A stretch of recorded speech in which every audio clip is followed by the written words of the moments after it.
Thanks for tuning in to Power Athlete Radio. Hold on to your jean shorts because this week we're bringing you a special audio treat. Talk to Me Johnnie on the Long Road is coming at you in podcast form. By popular demand, we've painstakingly gone through a highly technical and elaborate process to convert the video interview with one of our favorite guests, Raphael Ruiz. When the brains of John Wellborn and Raph collide, several things are sure to happen. Bullshit gets battled, 3 hours of conversation reveals that Texas body hair facilitates a form of resisted running, and our listeners will want to punch any coach in the mouth who picks their program solely based on what the best athlete in the world is doing. Sit back, relax, and enjoy this lengthy journey down the long road. This is episode 174. Gotta make this run on time. A little while pill for them little white lines I'm smoking. What's happening? Welcome to another episode of Talk to Me Johnnie Live, The Long Road. I am joined today with my good friend Raphael Ruiz, world-renowned strength coach, and uber ninja of things that we don't even know about. So, Raph, please introduce yourself, and then we'll get rocking and rolling. And thanks for being on Talk to Me Johnnie Live. Well, thank you for having me, Johnny. I appreciate it. Always love coming out to this beautiful weather out here in California. Hate the traffic. Well, nobody likes the traffic. I mean, we were driving in today from picking up in Long Beach, and we were stuck in traffic. You were like, I can't believe that it's bumper to bumper, and there's 8 lanes on the other side. In the middle of the day. Yeah. Don't these people have jobs and homes? No. I think these people don't even have houses. I think they just drive the freeways all day. I'm like, they can't all be performance coaches, not scheduling sessions. Just They're all personal trainers or actors. I think they're all actors, just going to different, routines or events or auditions or whatnot, or models. Professional models. Oh yeah. Jeez, the traffic's terrible, and I think when it's hot, it actually makes it worse. You're sitting in the car and you're like, you got the AC on, but it's still hot, and you're just packed in 8 lanes. So increases people's aggression. They get cranky, more road rage. I don't really see much road rage anymore. What? I think it's because I drive a big pickup truck. What was the Michael Douglas movie where he just, in LA, he just goes freaking nutcase? Falling down. I just want to go home. None of that? So before we get into all the movie talk, can we do like an intro for Raph? I'm sorry. Just in case. In case people don't know who Raphael is, so Raph, please introduce yourself. Let's get a little CV so at least our audience can get up to speed. For those of you that don't know you, they should know you. I'm a little disappointed if you don't. Well, good thing that they don't know me because I try to fly under the radar. I just try to. Usually are under the weather. I am under the weather. I try to fly as low under the radar as possible. I started out as a strength conditioning coach, worked with the Bucks, then eventually got a job with the Rays, and then the Mutiny. So I kind of did my world tour of professional sports teams. That team contracted, and I got hired on as the strength conditioning coach for the University of Tampa. Which is where we met. Which is where you and I linked up. Many years ago. Couple years ago. That was probably about 15 or 16 years ago. Yeah, that was quite a bit. A lot has gone on since then. Couple kids. Couple of bad decisions. Couple of good decisions. Well, you only have one bad decision. I've had multiple. All my hopes and dreams gone. You sound like a parent. Oh wait, you are. No, we'll take it back a step further. So you grew up in Texas. Grew up in Texas. Kind of an Army brat. You guys, grew up in Killeen and ran in high school, ran track, played football. Ran sprints, pole vaulted, everything from the 400 down, as well as played football, receiver, defensive back, punt return, all the special teams. Did that in college. Then you went to Sam Houston State University in East Texas. And where's Sam Houston? Huntsville. Where's Huntsville? It's about 45 minutes west of Houston. Oh. So kind of in between East Texas and Central Texas, kind of right in the Piney Woods. Nice. Yeah. And that's about it. And then that took me to Tampa. As soon as I graduated, I hit the road. How did you get to Tampa? My internship that I had scheduled, because my goal coming out of college was to I served my last 2 years at college. I actually stopped playing and I started to put more time into my physiology degree to further myself on that strength and conditioning path. And so my strength and conditioning coach did an awesome, Ben Pollard hired me and said, you know, go ahead and start your resume building right here, right now. And I started doing the strength and conditioning for those last 2 years before I graduated. And then my goal was to be a strength and conditioning coach at the professional level. And I kind of looked at densely populated areas that had a high probability of you know, obviously the more pro teams, the greater chance. So I did an internship at a local health club with the idea that I was going to pursue the Bucks. Isn't this Harbor Island. Harbor Island. Harbor That's Island. That's right. And then I went and talked to Asanovich, and he said, come on. And that's kind of started my road there. But it was interesting because both Mark, he was really good friends with Kevin Harmon, who was the head guy over at the Rays. And he said, you know, we got a job opening. Do you know anybody? He said, we got this young whippersnapper who's either really enthusiastic or really stupid enough to take Just a little bit of both. a baseball strength and conditioning job, which is Baseball and strength conditioning. I mean, it's. I don't even know if those words fit in together. unless you played for Vern Gambetta was with the Chicago, I believe the White Sox, and he kind of pioneered functional training and definitely brought that to that culture within them. So when you say the term functional training, like let's take a step back here. And this is kind of a pet peeve of mine. Like we were actually in the car talking about like, you know, when we go down to Australia and some of these other countries, how we've met a lot of sports scientists. And you know, everybody has these big sports institute deal, and they're big into functional training or sports specific training, which I think is I'm always like, how can you do sports specific training in the weight room? I always thought sports specific training was what you did out on the field in preparation of your sport. So it's kind of like, you know, you're training Olympic swimmers and they're doing sports specific training in the weight room or out of the pool, and you're like, it doesn't work like that. So you got general, you got specific, and then when you think about functional training, I always think like, okay, what's functional training and what's unfunctional training? Well, it's interesting because, you know, in our heyday, we happened to grow up in that area where I like to think we pioneered that shit. You did. Didn't you coin that term? Functional training? Well, I also invented the overhead squat, and nobody before me did a ring push-up. And literally this morning, you also claimed you invented lifting weights. So you got that going for you. I didn't invent lifting weights. I told you I invented... I invited strength training into CrossFit. Because there was an article that Tex forwarded me that this guy was like, you know, CrossFitters are strong because they do some form of strength training template before they do their conditioning. And I laughed because CrossFit football, that wasn't the norm. You either, you know, CrossFit, you know, they basically blended in, and CrossFit came in, or CrossFit football launched. We used a periodized strength conditioning template with conditioning. So what I did is I invited strength training into the CrossFit, and it virally infected, a lot like the herpes that Tex got on spring break. Let me tell you about the second time I got herpes. And so I mean, you know, but it's interesting because you and I grew up in an area where it was bar. It was big bar stuff. That's what you did. You pride yourself. You went to the weight room, you know, but after football practice, and you put more weight on the bar than you could possibly lift, and you bragged about your chest bumped.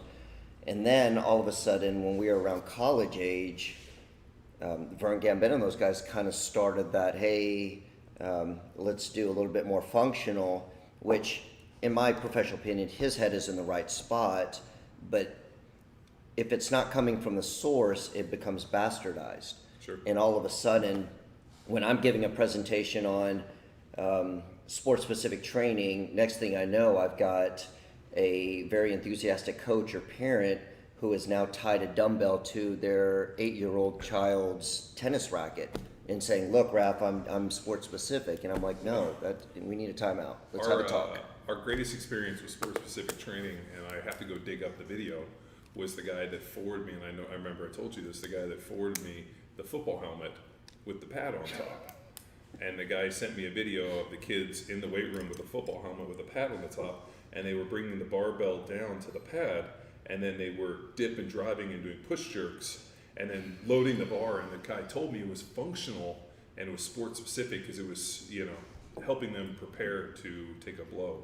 And I'm thinking about, like, there's nothing good with eccentric and concentric loading of the cervical spine for numerous reps in a weight room with a football head. I mean, and I emailed the guy back. I'm like, look up the term axial load. Do you know what axial load means? That's when you hit with your head down and guys get paralyzed. You're basically axial loading these kids. And at that point, I realized we'd kind of gone down this road that we had to, like, go backwards and almost redefine this stuff. But I mean, you got to think, like, when I first met Raph, I talked to my agent, and I was living down in Tampa. I just moved down there. I was a second-year player, and I hit up my agent, and I was like, hey, I need to train. And he's like, let me get you a name. He calls me back, and he gives me one name. There's this guy named Raph Ruiz. Here's his number. Call him. And this is like pre-texting. Like, there's no texting, so I call Raph on the phone. Really no emails. And I talk to Raph, and I go out and I meet Raph at a Tampa the track stadium. And Raph has a set of hurdles, about 10 hurdles, some PVC and rubber and a TheraBand, and proceeded to break me the fuck off for about the next 2 hours with these. And I literally left, and I remember my agent called me. He's like, how was it? I'm like, we didn't lift any weights, but it was fucking terrible. And but that was just the introduction. You got to go out there and movement and all that, and really progressed into something that was pretty amazing in terms of programming. And we ended up with a pretty good group of guys down there. Oh, great. And I look at that lineman school that we had, and that was just brilliant, beautiful group of guys. And then we had a weird deal where the weight room, remember, was the weight room getting under construction? It was under construction. And so they banished Raph and I to a warehouse. Oh, the prison. Yeah, it looked like a prison. So Raph's like, yeah, we don't have a weight room anymore. I'm like, we're going to train. He's like, they said we can put all this stuff in this warehouse. Now, mind you, we are in Tampa in the middle of the summer in a warehouse that's used to store art that the university doesn't use anymore. So big pallets of like boxes. And we're in there, and all we had was a pop shot basketball. We had like a full weight set, and then we had the gymnastics floor, and but nothing was bolted down. So, but we had some pretty epic training sessions, and we had probably 10 NFL guys showing up and training, and it was pretty terrible. So, yeah, those were the good days. Those were the good days. I think the part that gets lost is, when you look at functional training, if it's not coming from the source of somebody who understands. Well, like exactly. Functional training, like people use that term and kind of beat it to death. Like when I think of technically anything can be functional. Absolutely. Like if you need to have a stronger bicep, and because that's what's going to help you on Curls. your bench, then you do a curl. Then technically a curl is a functional exercise. But usually when you hear people using it, they're usually using it in the terms of multi-jointed movements. Well, yeah, absolutely, and I think that's the part what I was getting at is the bastardization is, and it follows along culture is if one is good, two is great, four must be absolutely awesome. So you get these people where all of a sudden, let's work on balance. Okay, that sounds like it's feasible. Most athletes should work on that. So I'm going to one-upmanship you, and I'm going to go single leg barbell squat on a stability ball, because if you're working balance, I'm really going to work balance, and mine is much more functional than yours. It's the Mark Verstegen approach. The Mark little athlete's performance. So, and it becomes interesting where, for me, it's figuring out what your vulnerabilities are. If somebody's lack of ability to hold good posture is a deficiency in their upper back. So for me, functional training would be, let me get somebody to do more horizontal pulls. But if they are limited on their horizontal pulls because of poor rotator cuff stability, then functional training becomes Job's exercises. Sure. So let me do some Job's exercises. Now all of a sudden I've got a strong cuff that can handle more load.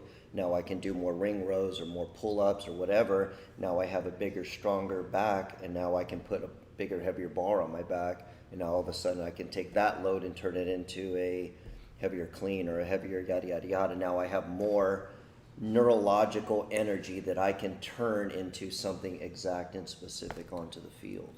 I think the one thing that's really unique about you is you've trained athletes from just about every discipline. Most of the time when you meet strength coaches, like I train football guys, I train this. I mean, we talked to Ed Costner yesterday, who's trains some of the All Blacks players with Awesome. who's at the Franks brothers, and he's a basketball strength coach, old time power lifter, and pretty interesting to hear into powerlifting and went into basketball and kind of got into these different things. I mean, you started as a football guy, track guy, and then worked with football players. You trained all those baseball players when we were down in Tampa, and then worked with soccer, because I remember we worked with those soccer guys, and then went out and obviously worked with swimming was what the next one you worked with. I mean, you've really worked with a lot of different disciplines. Now, based on all those different disciplines, are there threads that like a common thread that you can say, well, everybody's an athlete, everybody needs some level of athleticism and strength, so if I attack it from that perspective, everybody will get better? Well, it's interesting, and you bring up a good point, is I struggled when I was a developing strength and conditioning coach, when sports specific became very popular. That became a very big phrase where everybody's like, it's got to be sports specific. And my heyday in development hit a high speed ramp when I started to, as a strength and conditioning coach, when all of a sudden I have a football background in track, which, as you know, that's a blessing in disguise, because I mean that's the gold standard in terms of, if I can help somebody run faster as a strength coach, you're helping 99% of your athletes. Well, is there a difference between being a strength coach, strength conditioning coach, and a speed coach? I don't think there should be, but I think that's a personal thing depending on the person's philosophy. Oh, gotcha. That's a huge philosophical approach, because some people, if you're a hit guy, you're not touching speed. Yeah. If you're a speed coach, then you're trying to get everything to almost be sports specific, which can still play into a lot of problems down the road in terms of the absolute development of strength. Some of my favorite things is like seeing Tyson Gay and Gatlin and those guys actually talking about what they do for their strength training, and it's kind of an abomination. Like I whenever I see those guys ever talk about, hey, this is how we squat, this is what we do, this is their training programs, I look at their training programs and almost think, I wonder if these dudes are fast in spite of their training, or whether or not I don't understand enough about it, because what they're doing doesn't look like Absolutely being that beneficial. Well, I think having enough opportunity with high-level athletes, I've learned that sometimes the best strength and conditioning coach, the best performance coach, knows when to just not do harm. I worked with Dion, and I'll be the first person to tell you I didn't help him run a 4.21. Yeah. My job was just to help him extend his career as long as possible. Just don't cause any major catastrophe, and hopefully help him get a little bit more flexible, help him increase a little bit more stability along the way, because he wasn't lacking in any area. Well, the one thing Dion was ever not lacking in is he never wanted to hit anybody. And my claim to fame, if you know this, was we were playing the Dallas Cowboys, and I came running to the pile, and I saw Dion's little skinny, like pencil neck ass running to the ball, like kind of jogging in, and I peel back and dive over the pile and knock him down. Me? And I remember I was like, it was like one of those things where I wanted to get up and be like, this is for everybody that always hated prime time. All the shit talking and everything. And I remember my brother was like, it's the best Christmas present you could ever give me was hitting Dion. Who was your coach that did the highlight of you guys just late shotting people? That was Juan. That was awesome. That was a highlight video of just spearing folks. Yeah, they probably can't even show that anymore. No. But I remember he like all our late hits around the pile and all these great things. He like went through and skinned the whole season and had that highlight reel. And I remember we're like watching it, and like there was probably $250,000 in fines. Oh my God. In that video, and I remember watching it and being like, this is great. I was like, can we get a copy? He's like, no, because this will somehow get out. We don't want people to know that. Oh, that would be like our fire up video for the UT athletes. I'd be like, guys, get around the TV and watch this. We had a lot of good hits. Oh. Yeah, those are the good days. Well, and then they really cracked down on that shit. So I mean, like, there was a weird deal where like all of a sudden 2003, 2002, we could do that, and then all of a sudden like I got fined in the preseason, and you were like, ooh, I played, that was a $750 game. You're slapping with a $5,000 fine. Ooh. I was like, this is gonna be an expensive season. I better fucking slow my roll. Wow. So and that's it's across the board with football. Yeah, well, I mean, so now did it start with you guys, or was it more safeties, corners coming up and crushing folks? They really got pissed about us chasing people down and cleaning up dudes around the pile because we were just taking great shots, and because you guys are big scud missiles crushing folks. Yeah. And you know what? Like the NFL had an image problem too. They had the whole deal with, they knew that guys were getting hurt, and they knew that the last thing they wanted to do was have a guy like Deion Sanders, who's getting paid tens of millions of dollars a year, get lit up by some dipshit left guard from the Philadelphia Eagles along the pile. That's fucking bad for business. They don't want that shit. Like Jerry Jones is up there being like, what the fuck? But like that's like that type of shit, because if you ever watch like a receiver, and they really fixed it now, like a receiver gets tackled and he doesn't go down, and dudes used to come in and clean shit up. Like now they can't clean things up the way they used to. Yeah. I mean, before they used to hold the dude up and try to get everybody in there, and then get the ball out. Yeah, and they come in and bust him up. Now it's like if you come in there and you bring the dude down or you hit him in the back, I mean, they're going to find you. I mean, I'm really glad. I don't know if I'm happy or sad based on. I was going to ask that, but because we had that conversation recently where I played at the end of an era where there were guys that were like what I call the real football era, where Cecil. Yeah. Dude, Chuck Cecil and Timmy Howell, Timmy Howell, John Lynch, and those guys. I mean, who really played the game like it should be. They ran downhill, put their head in there, and they hit. But now all of a sudden you look at it, and here we are. A decade plus later, and our fullback, Kevin Turner, ends up with ALS and ends up passing away recently. And I remember coming in, and that guy would level people. Yeah. And then seeing those big hits, and then seeing the problems that he had a decade later, you got to believe that there's some correlation, and then you got all the teams and no, there's no correlation. You're like, right. Well, it's interesting because that's from a player's view, and we as the people who have never been on an NFL field, we're crying about the pacification of America. But who's the all-pro tight end that is just completely? I saw an interview with him, and he is from the older generation, Mackey. Oh yeah, John Mackey. And you look at that and think, wow, as my son, as your son, and you're like, you want to prepare them, you want to make sure that they get the benefits that we learn from football of combat. So like people ask me this question, and so I'm like, I don't claim to. Let me see how I put this, because I don't want to sound stupid as usual and just talk out my ass, but I like to believe I'm kind of an anomaly in a lot of ways. Like my dad didn't play football. My dad, worked and was an attorney and has been a practicing attorney for over 50 years. My dad.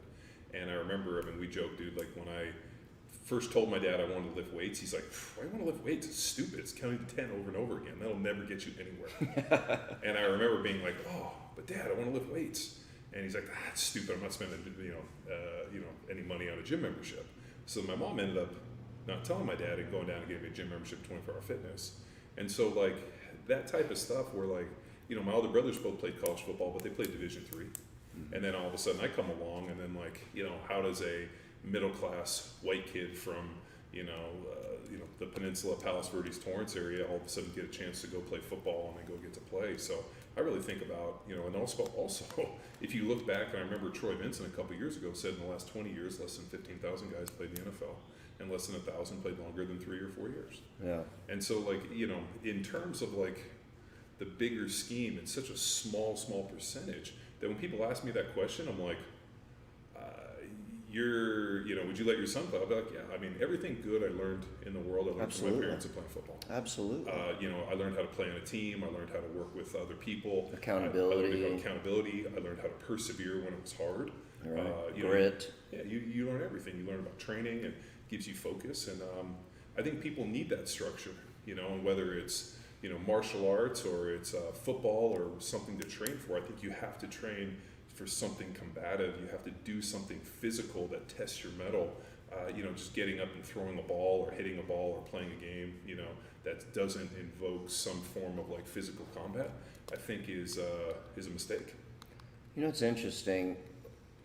Our good friend Luke Pettigrew, we were breaking down during one of our seminars about from the lineman school, and we said, let's build somebody who would be successful as a lineman, and everybody had these contributions of they should have good wingspan, they should have certain size, good feet, blah, blah, blah. And he paid you the best compliment, and he said the one thing that separates good from really good linemen is John is just nasty. He's got a mean streak. Everybody looked around and nobody had mentioned that. Everybody was like dimensions and anthropometric measurements, and he says to play at the NFL for as long as he plays, you've got to be nasty. You've got to have something in your head that says, oh, hell no. Well, it's, people talk about like anger and getting pissed off. I never got mad. I always had almost like the serial killer deal where like when I would get pissed, I get real calm. And I kind of like start kind of giggling a little, and I'm like, oh, we're gonna hurt these people. Or like you see, like you do something. I remember, dude, I was playing right tackle, and a really nice kid, Juan Castillo. Not Juan. It's his last name's Castillo. He played D tackle for San Diego. I can see his face. I can't remember his first name. And played at Northwestern. Super nice kid. He had a messed up elbow. So his right elbow was messed up. He's playing over me, and I think he was playing over me in the 5. All of a sudden, he takes his hard inside move, and I cut him off, and he tried to give me like this hump. And when he humped, I lifted my arm, and he like went to hit me, and I knew he wasn't going to move me, and all I did was I locked him down and like arm barred him, and he straightened his arm, and then I started sprinting towards the end zone with him. And I literally was running as fast as I could, like jumping back, and he's like, arm in this like elbow thing. And I like tried to like literally like leap and like tumble, this like so stupid. And like he's like, dude, I'm like, and then we were friends. He's like, why would you do that? I'm like, I don't know. It just seemed like the thing to do. And it was nothing I could ever really stomach, or like really it was nothing in conscious thought. But all of a sudden you put somebody in a stressful situation like that, and all of a sudden I got real calm. Like I never, like the guys, like I played with like Kyle Turley, and Kyle would be going absolutely fucking ballistic and yelling and screaming, and he'd be like, why aren't you more mad? I'm like, I just get really relaxed and feel really focused and like really calm in these stressful situations. So I didn't necessarily know if it was a nasty deal, because I always think nasty guys like this. I just had a cool, calm, collected like level of like composure where I just wanted to go out and hurt some motherfuckers. And I like that to me. And the other thing too is I always bend my knees, so I always played lower than other people. Mm-hmm. And I remember like people being like, man, how do you got that much bend? I'm like, I'm not as big as you fucking guys. I gotta play lower. Leverage. So, leverage is the key. And I think if you can play with leverage and you have the ability, because I mean, think about it, dude. Like think about why people get killed in battle. This is something I always think about. Like having played for a long time and practiced and seen guys come and go. I mean, like a revolving door. The one thing that I noticed about all the guys that played for a really, really long time that were all really good is that they never got stressed out. Everything went according to plan. You got beat on one play, no problem. You can't worry about it. You don't get pissed. You just keep moving forward. And I asked one of our good friends we were talking about earlier, about, with his job in terms of working in the military and, special forces operations. He said the guys that, all of a sudden the bolts are fine, the guys that get real calm are the guys you want to be around. Yeah. The guys that get real nervous and get jittery to do something stupid don't end up there that long. So maybe the same deal. Get a little too excited. Yeah.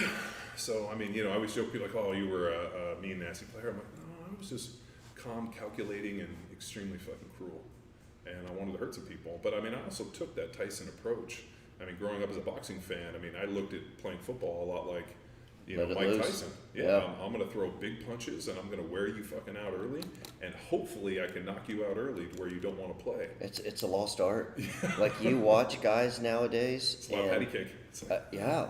Like, nobody really digs into the body like Tyson used to. Well, I mean, in football or fighting or boxing? Boxing. Oh, 100%. And we could talk boxing all day. That's the reason why they're, like, heavyweight boxing is dead. Yeah. Nobody wants to watch the Klitschko brothers. That's terrible. It's terrible.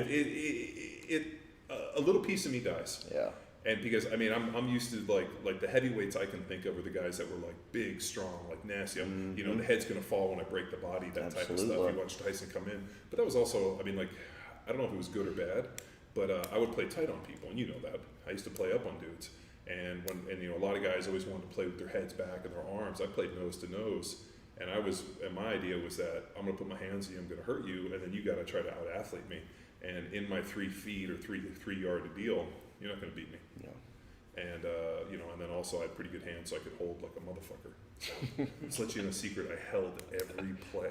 And I didn't get called that much. That is what they really say. good. That's what they say, every play. Every play. So what you do is you look at the chest as like a steering wheel, and you go, you know. Turn the wheel. 3 and 6. 3 and 9.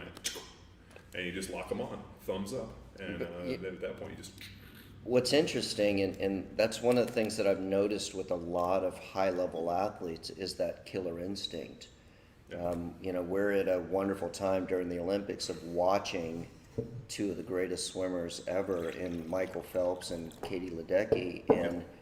And when you listen to her working with the national team and how she trains, where she outright explicitly says, if you're going to beat me, you're going to die trying.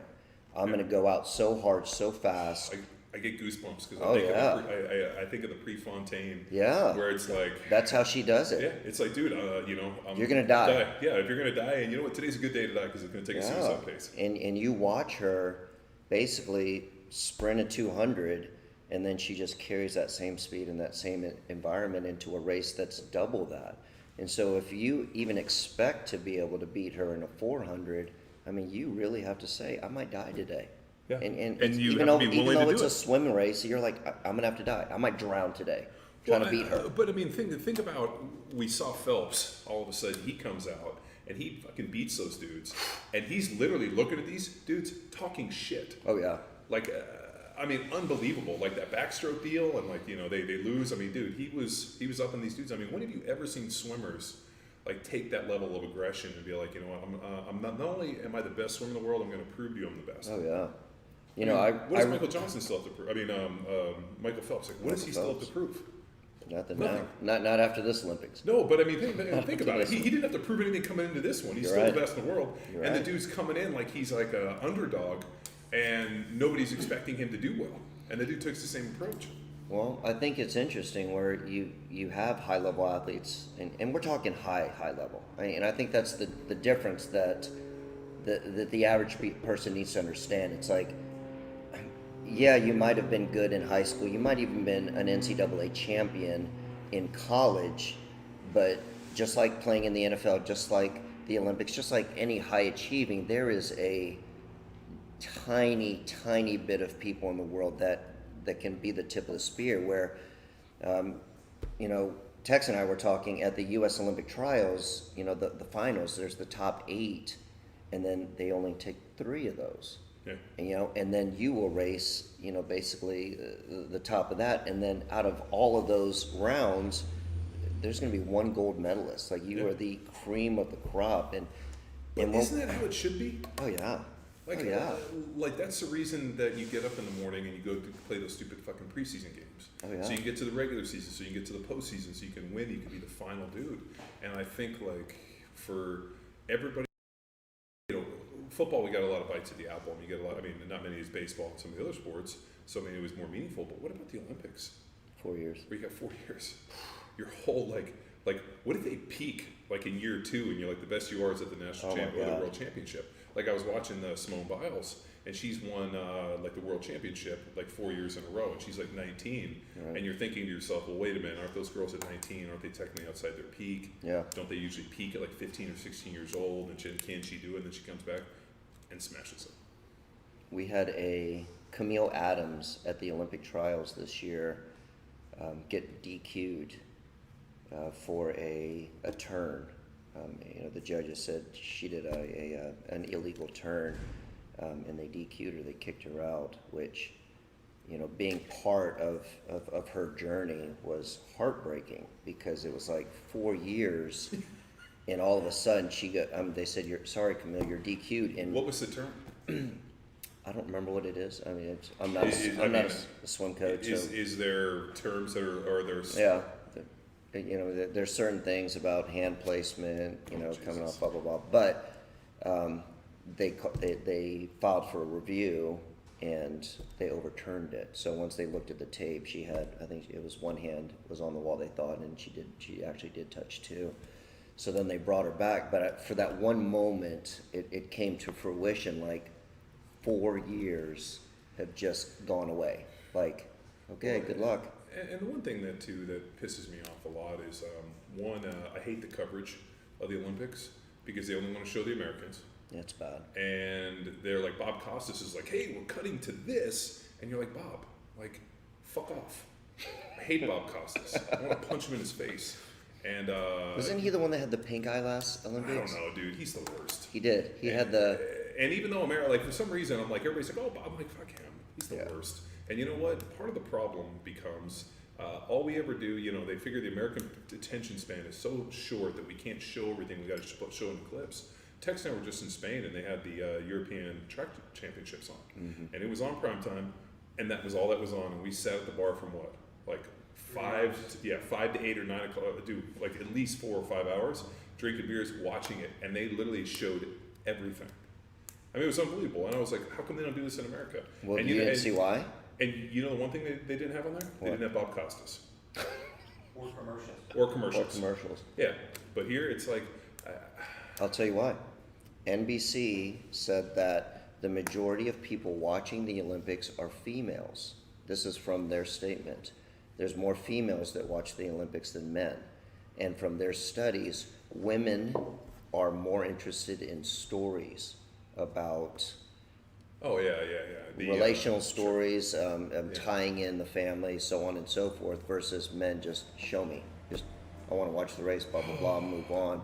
That's actually very true, because... so that's why, and that's what they do with the NFL. We've been, they've, the whole, that's why people like the Hard Knocks and a lot of these other things, which, I was on Hard Knocks, and we kept calling it Hard Cocks, and as a result, they cut a majority of my involvement in it, because they were like, you can't say Hard Cocks. I'm like, oh, I'm sorry, so it's Hard Cocks. And then they mic'd me up, and all I did was just curse. I don't want to be involved in that shit, because it was bullshit. What they were doing is they were going in and they were trying to find these storylines, and they would fabricate storylines, and then when we watch it, we're like, that doesn't fucking happen. And so that's bullshit. But it's kind of frustrating. I mean, but for me, all I want to see is I want to see the competition. I want to see the best in the world compete. And even if it's not the first person. No. Right. And you know what? I like to watch the non-Americans compete too. You're right. Because I think that's what the Olympics are about. Yeah. Show me the best. Show me the best that the world has to offer, even if it's not American. And the Australian hurdler, the 110 hurdler girl. What's her name? Begins with a J. Jenneke. Jenneke. Jenneke. Jenneke. Yeah, she's by far my favorite athlete on the planet She's right adorable. now. Yeah, she's awesome. You know why? Because she's not only a phenomenal competitor, but she actually has fun, and she's a pretty girl who is actually like form follows function. Correct. So she's actually my favorite Olympian right now. Did you watch the Olympic lifting? Yeah. Did you watch was it Kazakhstan? The guy that took that big, he was basically, he could have settled for silver, but he could have went basically he went well above his PR to try to take the gold from the Chinese guy, and the guy nailed it. Oh wow, I didn't see that one. He literally was like, they said, his second attempt, they said, what are you gonna do? And he was like, put the weight on there. And he shot his world record and his PR up by like 14 kilos. It was a ridiculous amount of weight. The German guy did that a couple years ago. You remember the big super heavyweight? Yes, that's right. His wife passed away. Yeah. And then he ends up, PRing by 13 kilos or something. But no, I mean, we TiVo it, and then I've been trying to watch it, but all my daughters want to watch is gymnastics. So we've been watching the same gymnastics over. Like, I was like, don't worry, we're gonna get to the other stuff. And then we had a phenomenal amount of women's synchronized diving. Yes. There was like 2 hours of synchronized diving, and I'm thinking to myself, Bob, like this is like. I'm not against. I think it's amazing, but I just don't want to watch that much synchronized diving. Same as me. I'll watch anything, but when there's 2 hours of kayaking, and I'm like, kayaking is cool, and I've done it, but I don't want to watch 2 hours of kayaking. Which I know we were talking about the rugby sevens, so I watched the sevens. I watched Fiji yesterday, and How did the U.S. do?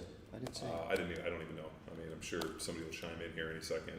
But so I got to watch Fiji win, and the thing that was interesting is the sevens is obviously a much faster paced game, but to me it looks like 7-on-7. It's like passing league. Whereas like I want to see the full game. I want to see the scrum. I want to see the battle and the fight.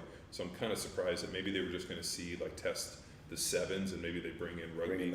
I'd love to see rugby in there. I mean, I realize because football will never be in the Olympics, and it probably should never be in the Olympics. What sports are they adding this for? I saw surfing. Surfing is going to be in the Olympics. Surfing. And there's another pole vault. They're going to pole vault in the Olympics. No, they're not. That's stupid. So our joke is Raph was a pole vaulter, and I firmly believe that the best athletes on the planet are pole vaulters.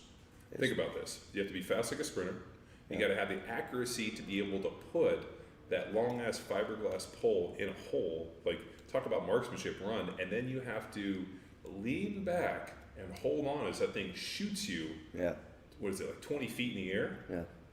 And then you have to somehow actuate your body over it and then not break your neck. Like, a lot of me, times. that is, I mean, so when Tex and I were in Spain, we were watching the European Championship, we got to watch all the pole vaulting, and we were like, holy shit. Like, It's beautiful. It's beautiful to watch when the guys know what they're doing, when they're good at it. Yeah. As opposed to jump and pray kind of Ruiz technique. Was that you? Oh my God. The suicide squirrel? As you just went, I made it!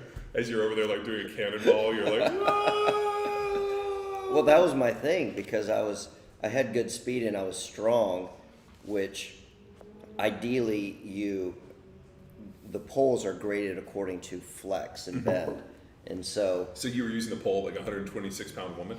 I was actually trying to get up on a very strong pole because I knew I could just jam that thing in there and then just let it throw me wherever it threw me because I weighed so Sounds little. like Tex's dating, like his dating philosophy. Just jam it in there and let it get thrown around.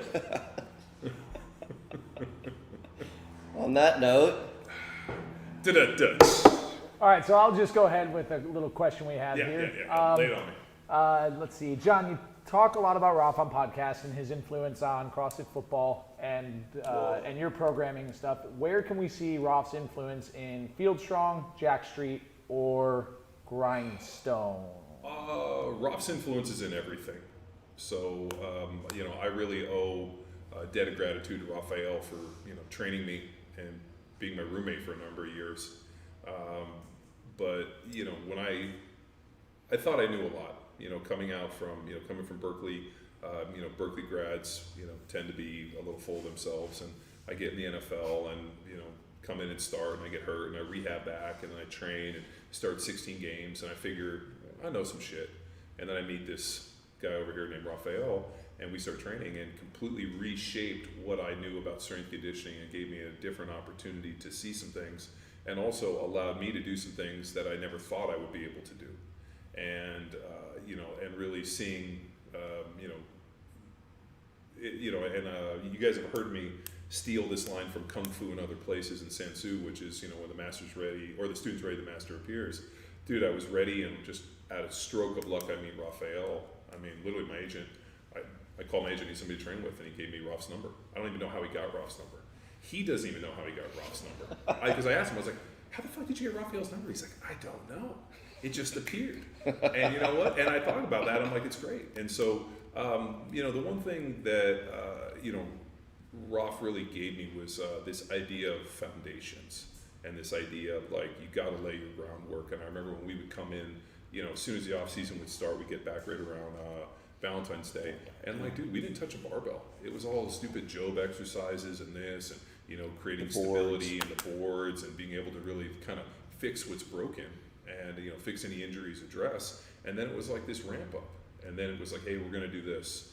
And like, we would build a base, everybody gets strong, we do this, and then get more dynamic. And then finally we would like change the direction and sprinting. And then we didn't really start conditioning until we were about 6 weeks out of training camp. Yeah, into the summer. And then, we did so much speed work. So I think we're really seeing a big influence, especially right now in Field Strong, is with a lot of the sprint prep and a lot of the movement things that we're doing. And then, the day that Raph and I were racing, and I almost beat him, it was the big angry bear was catching me.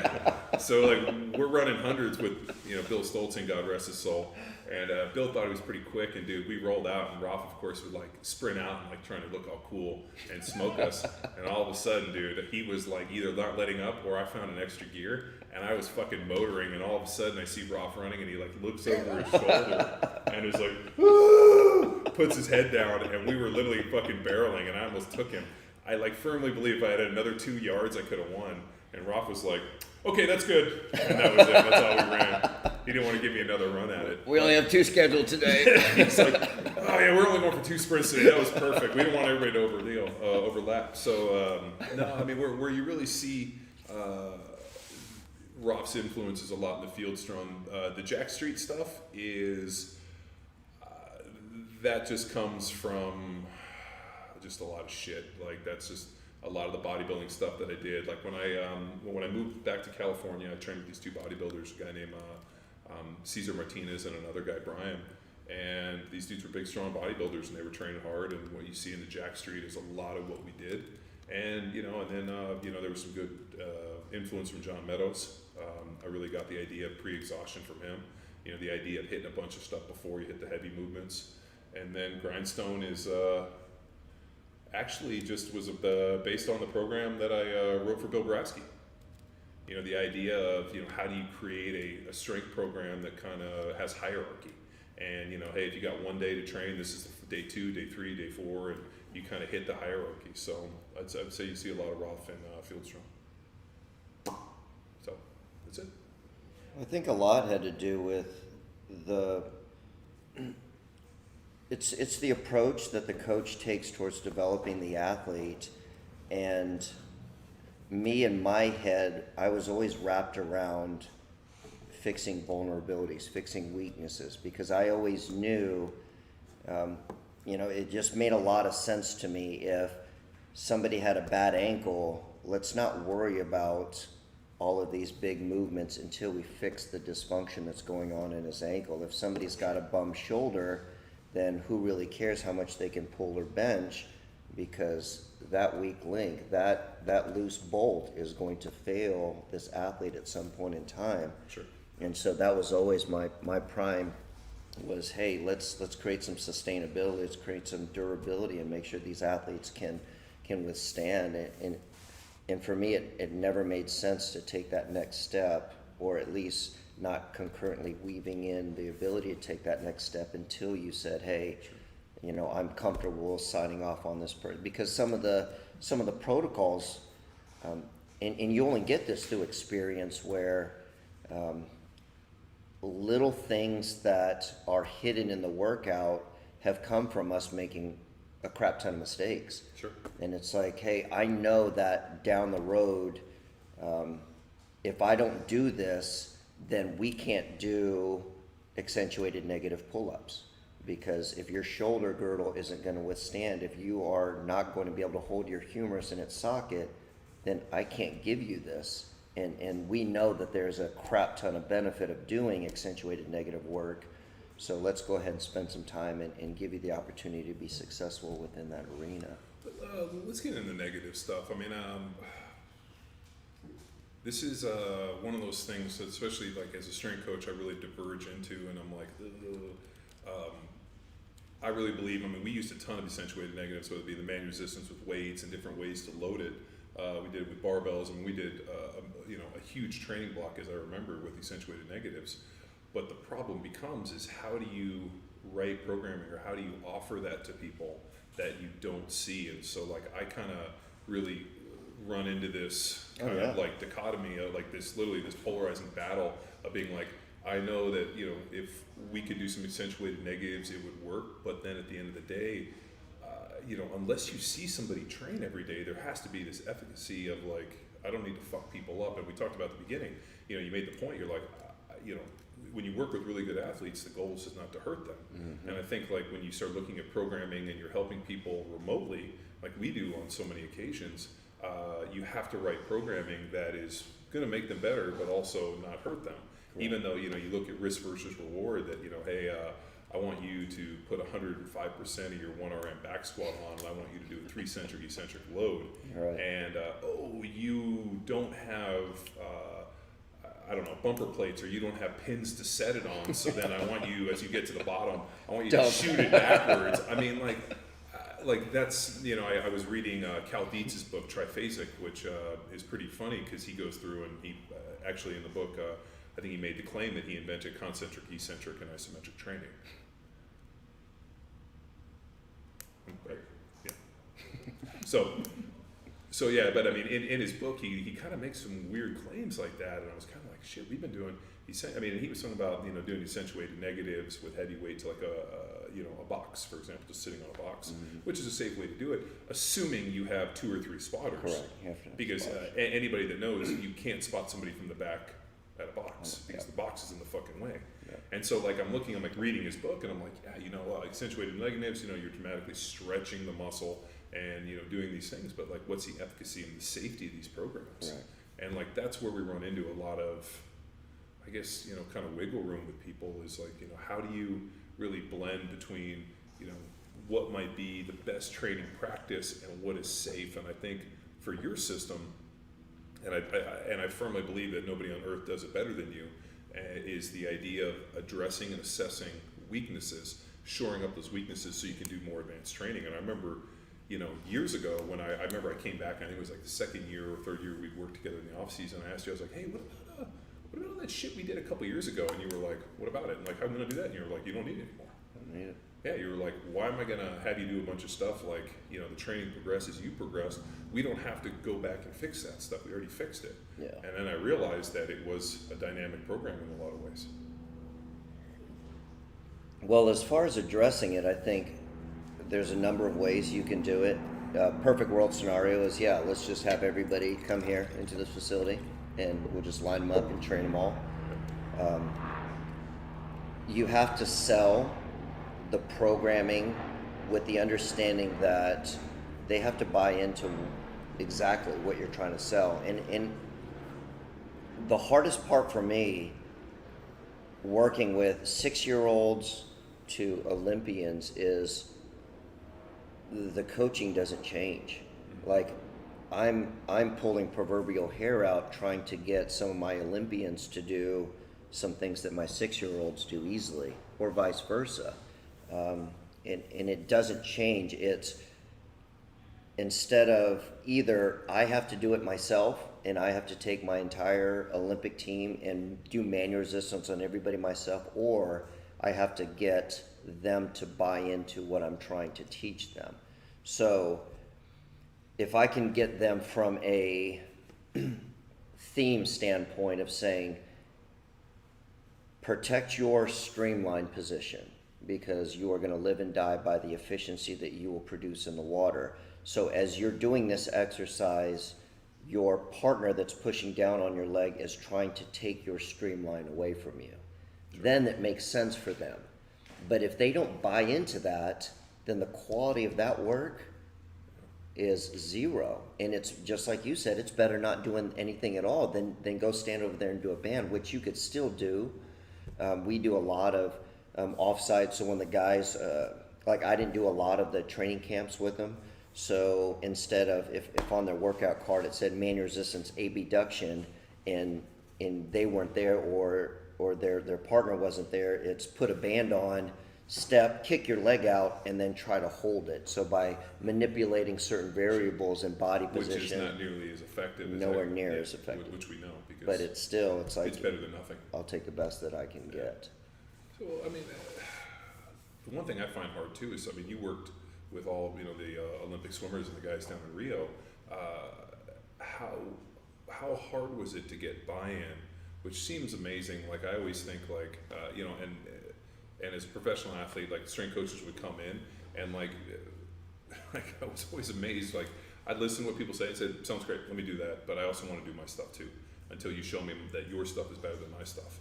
And also, you look at guys that are probably, maybe football's a little bit different because we come from a strength and conditioning background, but it's something like swimming where there really isn't a definitive strength and conditioning program, or really it's not like football where you're going to bench, you're going to squat, you're going to lift, you're going to do power cleans, you're going to do this strength program that's specific and has been tried and true and proven. In swimming, But that's what they want.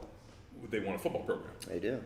Why? Because one of the things that they found in 2010, USA Swimming brought me in, namely David Marsh, brought me in and said, we need a better performance program for swimmers. And I said, well, let's start with this. And we brought out the pen and pad, and I said, what are you looking for in your swimmers?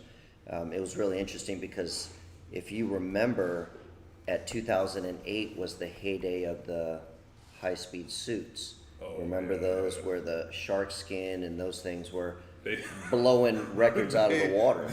didn't they like we got to get rid of these things? Oh my God, like it's ridiculous.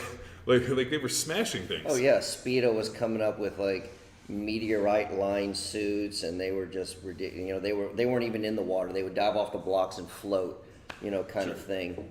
And there was already talk that those things were going to have to get curved. And so, being a visionary, David said these things are going to get banned. Yeah. And it's really Well, going you have to be really visionary. Like I remember watching that Olympics and being like, "There's no fucking way that all of a sudden like they would have like the number 3 guy beating the world record time." Oh yeah, yeah. Well, what I'm saying is visionary in that these are going to go away. Oh, so we need to find.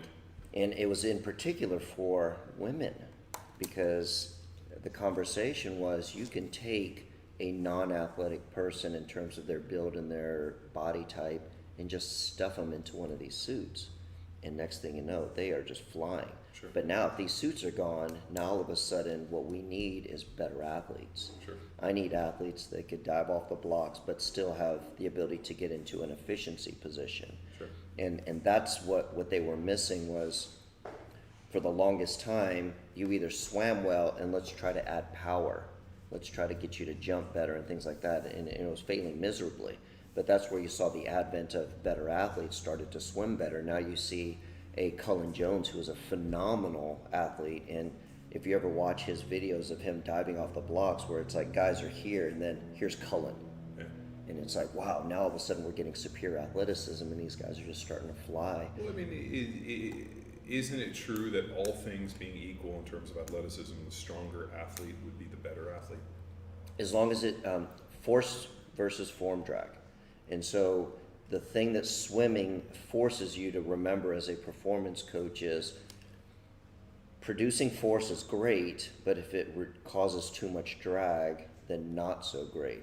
So as you're swimming through the water, all of a sudden, if the way that you move your body causes you to sink your hips, then no bueno, like a Tex. So in that instance, hips drop. He has a very unique swim style, isn't it called the rock? It's the Like the cement block. drowning rock, My overdeveloped glutes. the overdeveloped glutes. So basically, kind of like this, moving through the water. Did you stuff Tex into like a sausage suit? Like you put him this? I tried to. I'm just imagining Tex like in this like Stuff them in. in this like unitard with like a head thing on. He's like, Raph, I'm ready. You're like, all right, we're stuffing you in that bitch, and you're out there. No, my ass blew out, so we had to go to the backup plan. Ah, We just went with the buttless chaps. you did. So you just cut the butt cheeks out on us a little more drag. Yeah. I'm surprised he didn't try to shave you like a hairless cat. We tried to, but he broke a couple of razors. The electric one just Of course. just got a weed whacker. Oh shit. To get back to that, it's interesting that the greatest buy-in is no different across the board, and you'll recognize this, is most people are ready to learn, and it goes on what you were saying is most people are ready to learn when they either are injured or they're underachieving. Yeah. And so I had a lot of buy-in from athletes that were either injured or they weren't performing as well as the tier 1 guys. And so it became, hey, Raph, what do I need to do to be able to swim as fast as blah, blah, blah. And so we started to introduce our concepts to the swimming world, where we're connecting shoulders and hips through all through planes of motion, and getting the athlete to produce power, but also have enough movement vocabulary to get into an efficient position. And that's the one thing that land-based animals don't have to do. Yeah. You know, a football player, track athlete never has to get into that pooping dog position.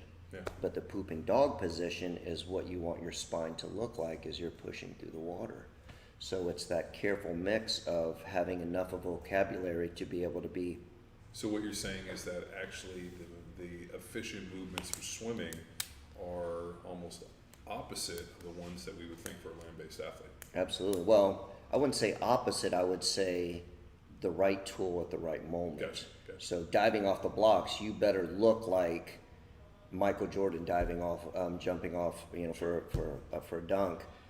But the moment you're in the water doing your butterfly, you better get into that pooping dog, hips tucked underneath you position, and go ahead and pull that rib cage down versus the broad, bold, hip sinking position. So, Was it, you being fairly, as you guys can tell, very analytical? I mean, was it something where you were like, show me tape? Absolutely. Because I'm sure that they have, loved it. Like the bottom of the pool, and from Loved the sides it. and The sides. orca. Yeah, so you got a chance to really see end zone sideline type stuff in the water, and you probably looked at it and thought, that's the movement. All right, well then we have to figure out how to make those guys efficient and strong in that movement. It really boiled down to the same approach that we took with every other sport is, Coach Wellborn, tell me what your athletes can't do. What are you having trouble teaching your linemen to do? Sure. What are you teaching your basketball players to do that they don't have the ability to do? So leverage, for instance, okay, I wish my athletes would get lower, and I do everything I can. I do those cages, and I try to get them to do pass bro through the cages, and they're standing straight up, and they're hitting their head, and their knees are straight as an arrow, but they're just bending over. They can't do it because you haven't given them the movement vocabulary to do it. You didn't give them the flexibility. You didn't give them the patterning. And so it's the same exact principle as going to David and Coach Bob of saying, why can't swimmer X swim faster? Well, on his butterfly, he can't get his arms up. Why can't he get his arms up? Okay, so then we would start to evaluate that. We'll look at the film. Is one arm working harder than the other? Is he symmetrically rolling? How does his kick look? You would think that this approach, being as methodical as it is, let's figure out where their limiting factors are. Let's establish what they're doing in the water and the sport in which we're training them, and then work backwards and try to design training programs that allow them to get better. That seems like a logical, non-crazy person form of training. Absolutely. Opposed from here's standard strength conditioning, and even that everybody's used for land-based animals, and now we're going to try to adapt it over for water-based animals, which has a set movement patterns that's different. It seems to me that crazy people. Well, it's interesting because we're pioneered when we look at the best of the best, and that's where we will always fail as performance coaches, as specific sport coaches, because we look at Michael and we say, that's how we're supposed to do it. We look at Carl Lewis, that's how and you can't. Well, that's the age-old Michael Johnson 90-90. Absolutely. And I've heard sprint coaches, talk about the 90-90, and you're like, dude, he had the perfect anthropometrical ratios, and to be able to run 90-90. And we've seen that forever. I mean, it's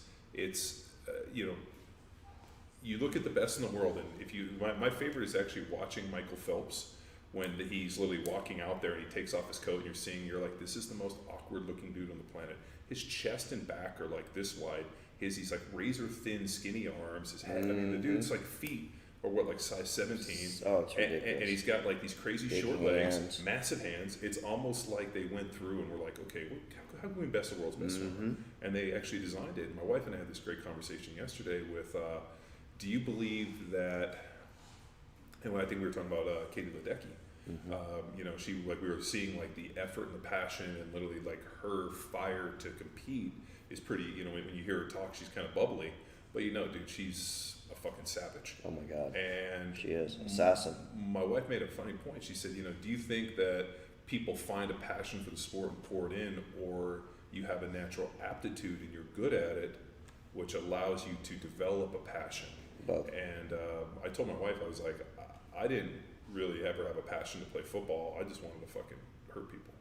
And That's the avenue to do it. Yeah, and you know, and I used to joke, dude, I'd go to jail for what we did on the football field.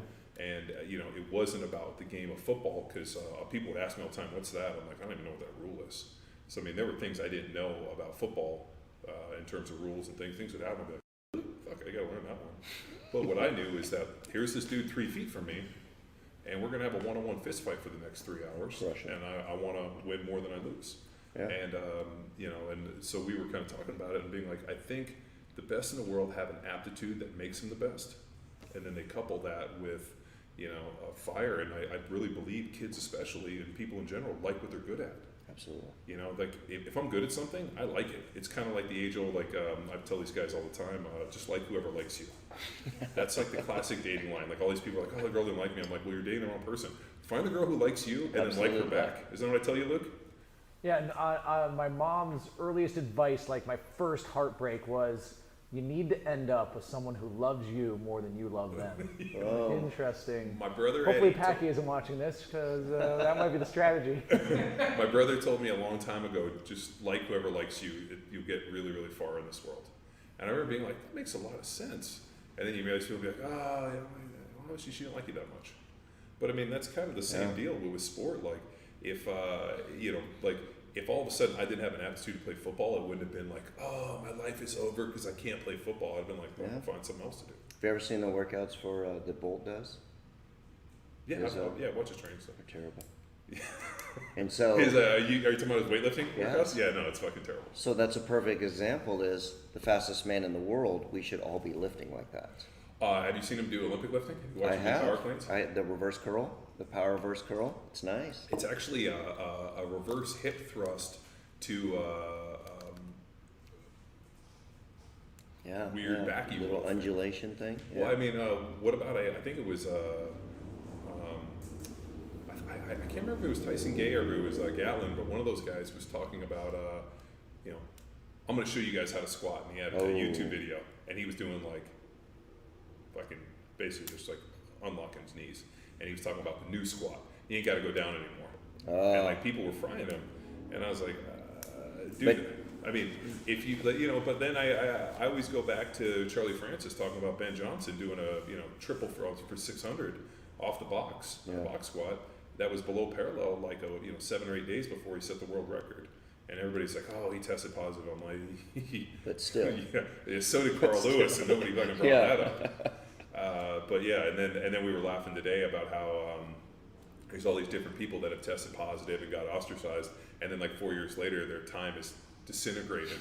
And you're like, wait a minute, if he was the best and he was taking drugs, what's up with this guy?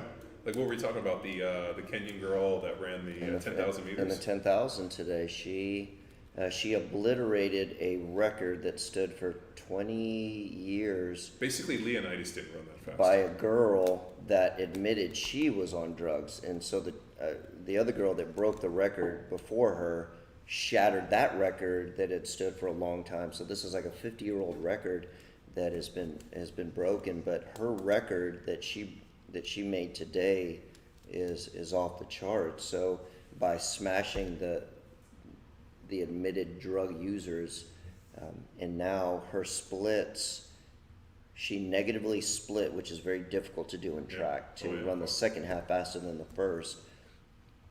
Her second 5,000 meters was faster than the world record 5,000 meter open, and then which was god awful fast. But the first 5,000, which was slower, would still have medaled in 3 of the last 5 Olympics, and came out of nowhere.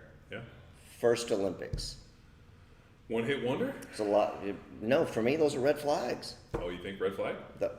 I'm not accusing her. I just believe in the biggest performances reach the biggest stages. I agree. You know, I like to believe in the inherent goodness of people, and I think that you know, people go out there and they do their best. And you know, I mean, but I'll tell you this: if there were 2 Olympics and they were both on at the same time, one was drug tested, one wasn't, which one would you watch? I would definitely watch both. Yes, exactly. I definitely would. I'd have them watch on both. split screen. Yes. And I would hopefully they'd be like, oh, that guy just threw the shot 400 feet. And she just ran, you know, I mean, like, you know, at the end of the day, I mean, it's, you know, people want to watch the best in the world. Absolutely. Doing the best and putting up the big, you know, and, you know, like, I realize that you were saying that, like, you know, female viewers want to read the stories. Like, I don't need to see the backstory. Like, for me especially, like, I want to see the, you know, the victory in their eyes. You know, you can see it in their faces, and you can see people doing the best in the world. Yeah. Like to me, that's all. Like I don't need the, you know, the 3-minute lead in where they're talking about how this with the parents. I mean, the Simone Biles thing was I mean, I got to say it was great about how, you know, her grandparents adopted her and raised her. Mm-hmm. But at the end of the day, like, I could read about that. Like, I want to watch that girl. You're right. Put one foot in the ground and like go up, which looks like 12 feet in the air, and do like 7 flips and land and keep running. And I'm thinking to myself, there's no way. You know what my favorite is? When in the Olympics are rampant about it, how many times have you seen, and they've done a special on this drawing on the wall of a little kid and saying, look, Johnny wanted to be in the Olympics ever since he's 4, and now his dream has come true. And in my head, do you know how many kids have drawn that picture? How many broken dreams and shattered hearts? So last night we watched the Olympics, and my daughters went and put on their leotards. Adorable. And so they were there practicing their gymnastics as they were watching. They're 4 years old, and like they go to gymnastics, and like they literally had their leotards on, and were practicing their movements. Awesome. As they're watching the Olympics. Awesome. And like and I literally came in and I saw them, and they were literally working on their tumbling, working on their cartwheels, working on all their stuff. And like my favorite is, regardless whatever the other one's doing, the other one's trying to coach her to do it better. That's adorable. So like, Adorable. like Joe would be like, no, let me show you. I can do it like this. It's the life of twins is constantly trying to one up the other That's one. awesome. And so yeah, I take them to gymnastics most days, but on Tuesdays we go. And But you got to encourage that. well, no, but dude, I don't have to encourage their fucking competition, dude. It's already ridiculous. Like, I'm wearing more bracelets than you. No way, you can't count. But we go to gymnastics, and Killy and my one daughter, she's really like such a gifted athlete already, and she gets everything. And all of a sudden, out of nowhere, within like 2 times, Jamie all of a sudden started mastering things that she couldn't. And all of a sudden, she's like, I got this. And Killy's like, tears, and comes over to me, and she's like, Jamie's being mean to me. I was like, you talk trash to her every day in the car. And she's like, but she's getting better than me. I'm like, you just got to train harder. Sure enough, what do? We're at home, and she's trying to do push-ups. Awesome. Which she can bang out 10. We brought in my nephew and his buddies that were doing like a little sprint thing. They were 10 years old. And I was like, hey, I want you guys to break out some push-ups. And how many push-ups did they do? I won't even count. Yeah, like we couldn't even count one decent push-up. Killy gets down and bangs out like 10, and she's 4 years old, chest to the ground. I'm like, this is got to feel pretty awesome. Bad when your 4-year-old cousin is doing push-ups better than you. But like, that's the the competition of the whole thing. But yeah, just like, I agree with you. Like, there's going to be, everybody's got that picture. I'm sure every one of those little girls. But how many people? Especially now with watching the Olympics, every kid right now is drawing. Yeah, I'm gonna win this. Yeah, my daughters were like, I want to be in there. I'm like, well, you know what's interesting as a coach, and as you prep for long cycles. So now that we're at a school that starts at pre-K all the way through 18 years old. Do you really call, like, this is what I call the mastermind. So finally, somebody's giving you your dream. Unbelievable. So Raph, as you know, he took a job back in Tampa as a strength conditioning coach at a private high school that, how old are the kids? Starts at earliest pre-K. So pre-K up through high school. And it's a very, very well-funded place to bring in Raphael to be the mastermind of athletic performance. I remember you called me, you're like, oh, this is the greatest. I'm like, these people don't even know what they're fucking into. You're over there like with charts and diagrams being like, well, based off of this. But I mean, you got to think like being able to offer that level to, Yeah. you know. Well, it's interesting because off of a 70 roster, say, swim team, we had a couple kids that did really well, and they went to junior nationals. And this one kid hasn't been swimming very long, and he's younger. He's 12, 13 years old, and got a good head, really, really driven. And he ends up doing well at the meets, and the coach's instruction was to take 2 weeks off. Like, don't want to see you in the pool, go be a kid, blah, blah, blah. Takes half a day off, shows up. He's like, I watched the Olympics, shows up at 5:30 in the morning to my weight session. I was like, what are you doing here? You're not supposed to be here. And he's like, I can't, I gotta be here. And in my head, I'm thinking, you can't pay for that magic right there. Because that's the kid that has a great opportunity to become. Isn't that really, what really good. the Olympics is about, though? Absolutely. I mean, inspire people. Yeah, it's about inspiration and like the idea, like at least for me, I like live and die with the athletes. Yeah. Like I see the victory successes, like as they're running, like you kind of live this journey with them, and and then you think about the inspiration. Now, surprisingly, and maybe because we didn't really watch it that much, but as a kid, I kind of remember, I remember watching the Olympics and but maybe the TV's better now. It is. Maybe there's a lot better. I remember it came on and it was like not nearly as gripping as I see it now, and I think, God, and also our TV sucked. No. Now I see it on 70 inches where it's like life size, and the kids are like, oh, this is great. I'm like, dude. Maybe the lead up stories are hooking you in. I just want to watch people kick ass. That's it. Well, think about this. That's it. Simone just won the 100 free first African American female, which now look at potentially what she could start, because to go back to our earlier question was when the representatives from swimming said what, and I asked them, what are you looking for, and they said better athletes, and I said, okay, describe your swimmers to Big me. bench. And they were like, we want strong, thin hips, strong, thin legs, wide shoulders, strong upper body, long wingspans. And in my head, I'm thinking, that is every playground in America. I go, you haven't tapped in nowhere near enough to enough basketball players across the country. Sure. And I said, that's your market. I go, there's a kid sitting on a bench somewhere, on his middle school, high school team that's got, he's 6 foot with a 7 foot wingspan. I go, that kid needs to be in the pool. Well, that's what Travis Mash did. Travis is one of our buddies, a strength coach. He has a really, really dominant Olympic lifting team. Mm-hmm. And he started going out and trying to just recruit football players and kids that were good football players to come in an Olympic lift. And now he's got all these kids that are junior national, high level, and he built an entire team of these kids. It's awesome. And I asked him, where do you find them? He's like, honestly, they're all the kids that were either a little too small or just were stepped and were strong, and did all these things that couldn't play football. And he's Tweeners. He's like, dude, I'm pulling them in and making them all Olympic lifters, and these kids are crushing it. I mean, I watch his stuff on Instagram and kind of follow him a bunch, and I'm always like, fuck, these kids are killing it. And I remember we were on the podcast. He's like, dude, it's a bunch of ex-football players, and I always joked I watch guys in my weight room in the NFL do shit on a daily basis where I'd be like, dude, you realize that what you just did there, you probably set the American record, or did some really, there's some super strong guys. I mean, guys that didn't really train and could still bench 600 pounds, which is a phenomenal raw bench press for guys that train every day. Absolutely.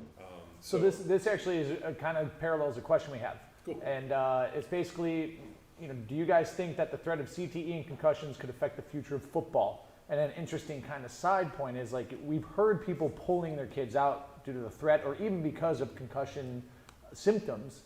And then since that's potentially is happening, could it open up possibilities in the sport of weightlifting and rugby? Sure. I think Raph hit me up. He saw the concussion movie and was like, what do you think about it? And I haven't seen the movie. I don't know if you guys know, but I actually auditioned. They hit me up and I auditioned for that. I didn't know that. Yeah. So, and when I went to the audition, I had like really mixed feelings about it, and I was like, I don't really want to be here. And it was, because they are portraying the guys, and I don't know how they're portraying because I won't see the movie, but I did read the book, The League of Denial, and I remember you asked me, you were like, would you let your son play? And I thought I wasn't ever going to have to answer that question because I had twin daughters, and then I ended up having a son here not too long ago. And the only analogy I can really think of is one of my favorite movies is The Hunted with Tommy Lee Jones and Benicio del Toro. I don't know if you guys ever seen it. Filipino Kali. Yeah, I know you've seen it.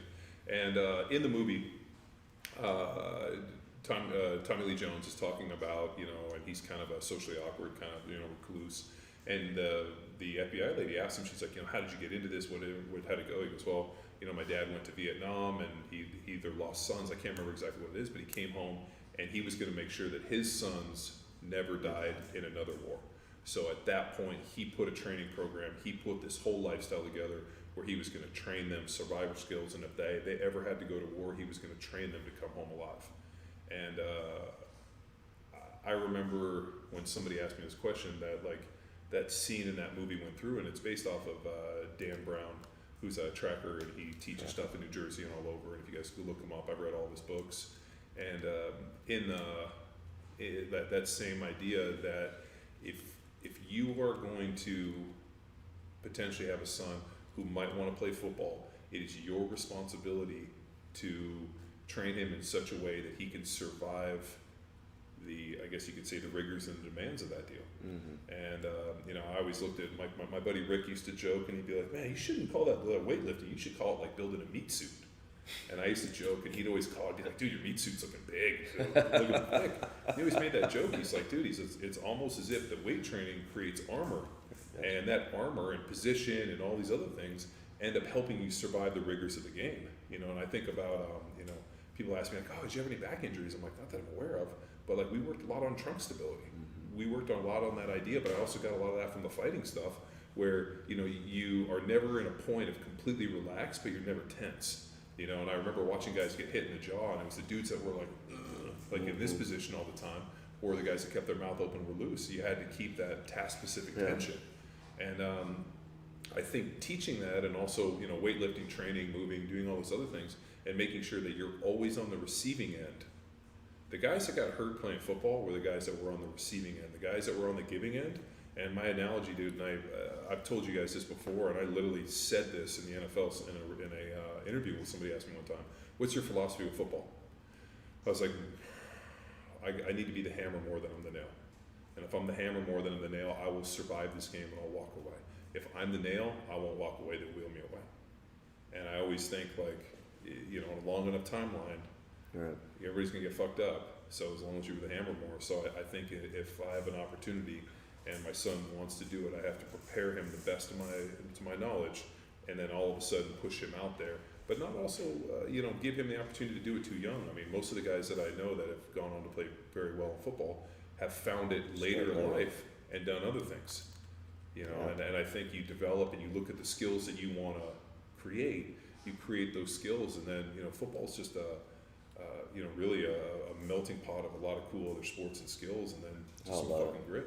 Well, I think that two things. The takeaway that I got out of that was, right now in the NFL, there's the movement that is leaning towards rugby, changing the way that they tackle, less of a head contact, which is interesting because when you watch the videos, it's completely opposite of what we were taught. Like, put your head on the backside, don't put it on the front.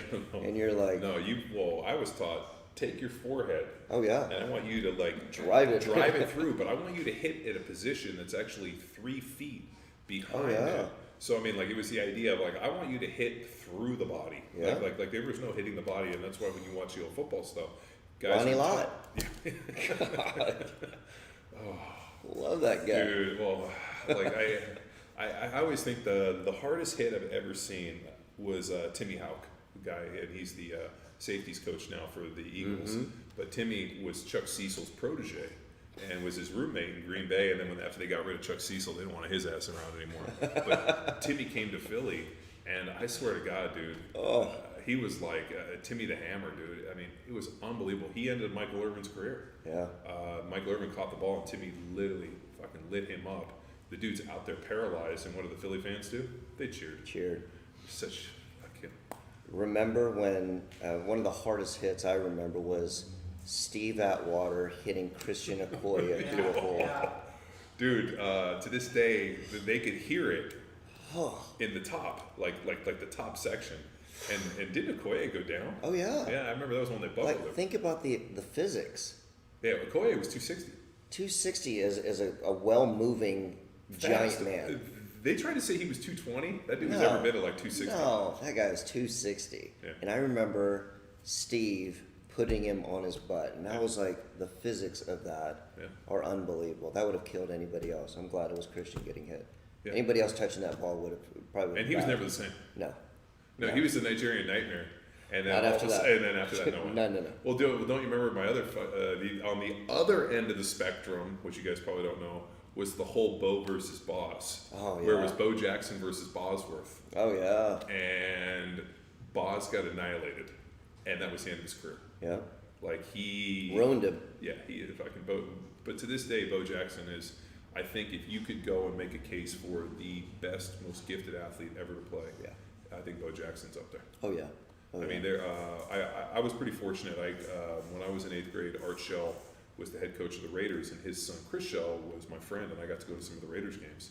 And we were actually standing on the sideline. I can't remember who it was, but I remember they were on the far side, on the far hash, and they ran like a little toss play. And I remember watching Bo Jackson run and literally put his foot in the ground. He literally ran right at the sideline. And we saw him coming at us. He put his foot in the ground and like made a right, and literally ran and like beat everybody. Like Turn the smoked corner them. on everybody. But I mean, like normally, like people turn the corner. He like ran, like planted, and went back this way. And I remember thinking like, and I was a little kid. I mean, like, you know, what was I, like 12 years old? And I think like, oh my God, that's the fastest human being I've ever seen. Huge. And it was Huge. big. It was massive. Huge. I mean, big legs, big everything. That guy could definitely have made a pretty good Olympic run. But I mean, don't you really think as a parent, and like, you know, like you have, you know, Raider and Kelly and Jamie are all about the same age. Like you made a point on the podcast recently that you're like, you know, I'm trying to raise him in such a way that I instill in him with what I'm going to instill past the next generation. Absolutely. You know, I'm trying to be the best grandfather in a lot of ways, and I really, that was a really deep way of looking at it. And as I thought about it more, you know, as a parent, your job is to arm your child with all of the skills they need to be successful in the world. Right. Like I have to not only, you know, teach them to be physically active, but I have to teach them to read and to color and this, and then teach them some basic, you know, social skills Yeah. and manners. And how to Like- deal with people. Yeah. How to deal. Yeah, absolutely. Like the manners ones is like a hard one. Like somebody comes in and says hello and they don't say anything, and I'm like, don't be those kids. Don't be those. You know, like look people in the eye. Absolutely. Like, you know, like this. Like, and Yeah. I think you know, having a son and having daughters is pretty interesting, and you can realize. I think people treat their sons and daughters very differently. They treat the idea of like, see that. I need to raise my son to be a man, and then you know, I have to take care and protect my daughters. And I told my wife, I'm like, I'm not doing that. So like with my girls all the time, it's a big thing. Like, you know, look people in the eye. What do you want? Like, you know, and it's like the age old, like, oh, my daughter has me wrapped around my finger, and my dad told me that. I was like, really, that's funny because my daughters are wrapped around my foot in their ass. And he's like, what do you mean? I'm like, dude, they don't get away with anything. I don't subscribe to that bullshit. Right. You know, this idea that, you know, because she's your girl, she's going to get away with more. I was like, dude, there's no way. Right. I was like, I'm on these girls. And that to me is like, at least the way I look at parenting is I can't fail these kids. And, you know, and the same thing too with athletes. And you write programming or you bring people in. And part of the reason why I don't own a CrossFit gym anymore was one of the things where and I've told these guys a million times, I knew I couldn't own a CrossFit gym anymore when I wanted it more than the people wanted it for themselves. And like, that's a hard realization. And I wonder as a parent, if you'll ever get to the point where you're like, I know this is important, I want this for you, but I can't get it through your head that this is what you need. And then I guess at some point you just gotta. Well, I think the hard part for you can't sell your kids. The hard part for the concussion, and to play devil's advocate, and the part that kept me going was, from a neurophysiology standpoint, he said the human body wasn't designed to protect the brain from impact. He says, he goes through all of these different animals, how they're shock absorbers, how a woodpecker's tongue wraps around his head, completely around its head, so when it's pounding on that wood, the muscular tongue is basically serving to protect it. But in the human body, there's zero protection for the actual brain itself. Good thing we're wearing an 8-pound piece of plastic. Well, to protect us. That's basically what he's saying, is that's the only thing, is man had to create a helmet to dissipate that force artificially, but naturally there is nothing. Well, I mean, you can watch two rams or two like big male stags run and butt heads. Right. They put their heads down and crack, and they're. Well, he had mentioned that, and he said basically all these animals that do these things, they have defense mechanisms within, built in, versus the human skull does not. But like you said, we're smart enough as humans, like we don't have anything to protect our collarbone, so thus we wear shoulder pads. We don't have anything to protect our ribs. A quarterback. Well, I never wore any ribs, and I wore the small shoulder pads I could find. That's what I did. Yeah, because I was like, dude, Going speed, bro. Well, there was never a point where I ever hit anybody on the top of my shoulders. That's true. Like I was always up in this, and really I used my head as my primary. Like that was funny. I remember I got contacted by this high school that was like, hey, we're trying to recruit some ex-NFL players and different guys. The guy, I think it was Josh Booty's brother, and he was like, asked me if I wanted to come coach offensive line, and I was like, no. And the guy was like, how come? I'm like, I have a very unique skill set that I wouldn't fucking teach to people. And he's like, what do you mean? I'm like, dude, I they would not like the way. I'm like, dude, I was taught head and hands, and I was talking like, dude, we would literally hit people as hard as we could to like try to get them to give the fuck up and to hurt people, and like that was the suicide pace. And I'm like, dude, the style of which I played, I don't want to teach people that, and I sure as hell don't want to like hand this to these kids, be like, hey man, I'm going to teach you how I played. I'm like, dude, I'm not doing that, because you know what, these kids are going to get fucked up, and then their parents are going to be mad at me. They're going to be mad at you. I'm like, find somebody that teaches patty cake. All right. Because that's what they need. They need to like patty cake, baker's man. There's other people who teach fucking patty cake. And, like. Different era. No, it is. And I'm glad I got to play in that era. I'm glad that, I got to play when I did. And I'm sad, of course, it didn't go longer. But, I mean, dude, when I think back on it, it went like that. But 10 years is pretty good. So I wasn't upset with that. But you know what's weird is it's never enough. Tony Gonzalez, 17 years. Still could, I can still do it. I can still get out there. And finally you get to the point where you're like, yeah, I know I can do it, and you can walk away. But how many people actually get to voluntarily be like, I'm good? Yeah. Like Tom Brady, they're gonna fucking drag him out of there. Yeah. Brett Favre, dude, he should have fucking walked away on top, because all that shit he did at the Jets and everything, and the Vikings just fucking. I mean, I appreciate the dick pics to the young chicks. I mean, but come on, that only works when you're the Green Bay quarterback. That don't work when you're at the fucking Jets. No. Oh, that's so funny. Speaking of different eras. Oh, they're gonna say, speaking of dick pics. Well, we'll get to that later. Take us through a behind the scenes of the first 10 CrossFit football certs. What was the conversation like? What info got cut? What's made the cut? So, everything got cut. Everything got cut. So the very first CrossFit football seminar was right over here at CrossFit Balboa, and we did not know what the fuck we were going to teach. I literally had my team of. So just to be clear, it's still like it is today. Exactly. Right. We didn't really know what we were going to teach. We just knew that we were going to get up and talk about methodology. We were going to teach some barbell stuff. And we needed to teach some sprint, some change of direction, K-Star was there and fucking warmed everybody up like only he could fucking, I mean, I'm telling you, he can warm some people up. And he was great. I mean, he was so good that CrossFit HQ left and gave him his own seminar. So, I mean, he was good. And, you know, Raph got up and talked about, you know, his sprint stuff in the running, and it ruffled a lot of feathers because there was some pose guys like Brian McKenzie who, you know, what Raph teaches is similar to what we teach, where it's, you know, punch and hammer, you know, drive and dive, and, you know, like, let's fucking be a drag racer. And, you know, just leading and picking up your foot isn't going to get you there.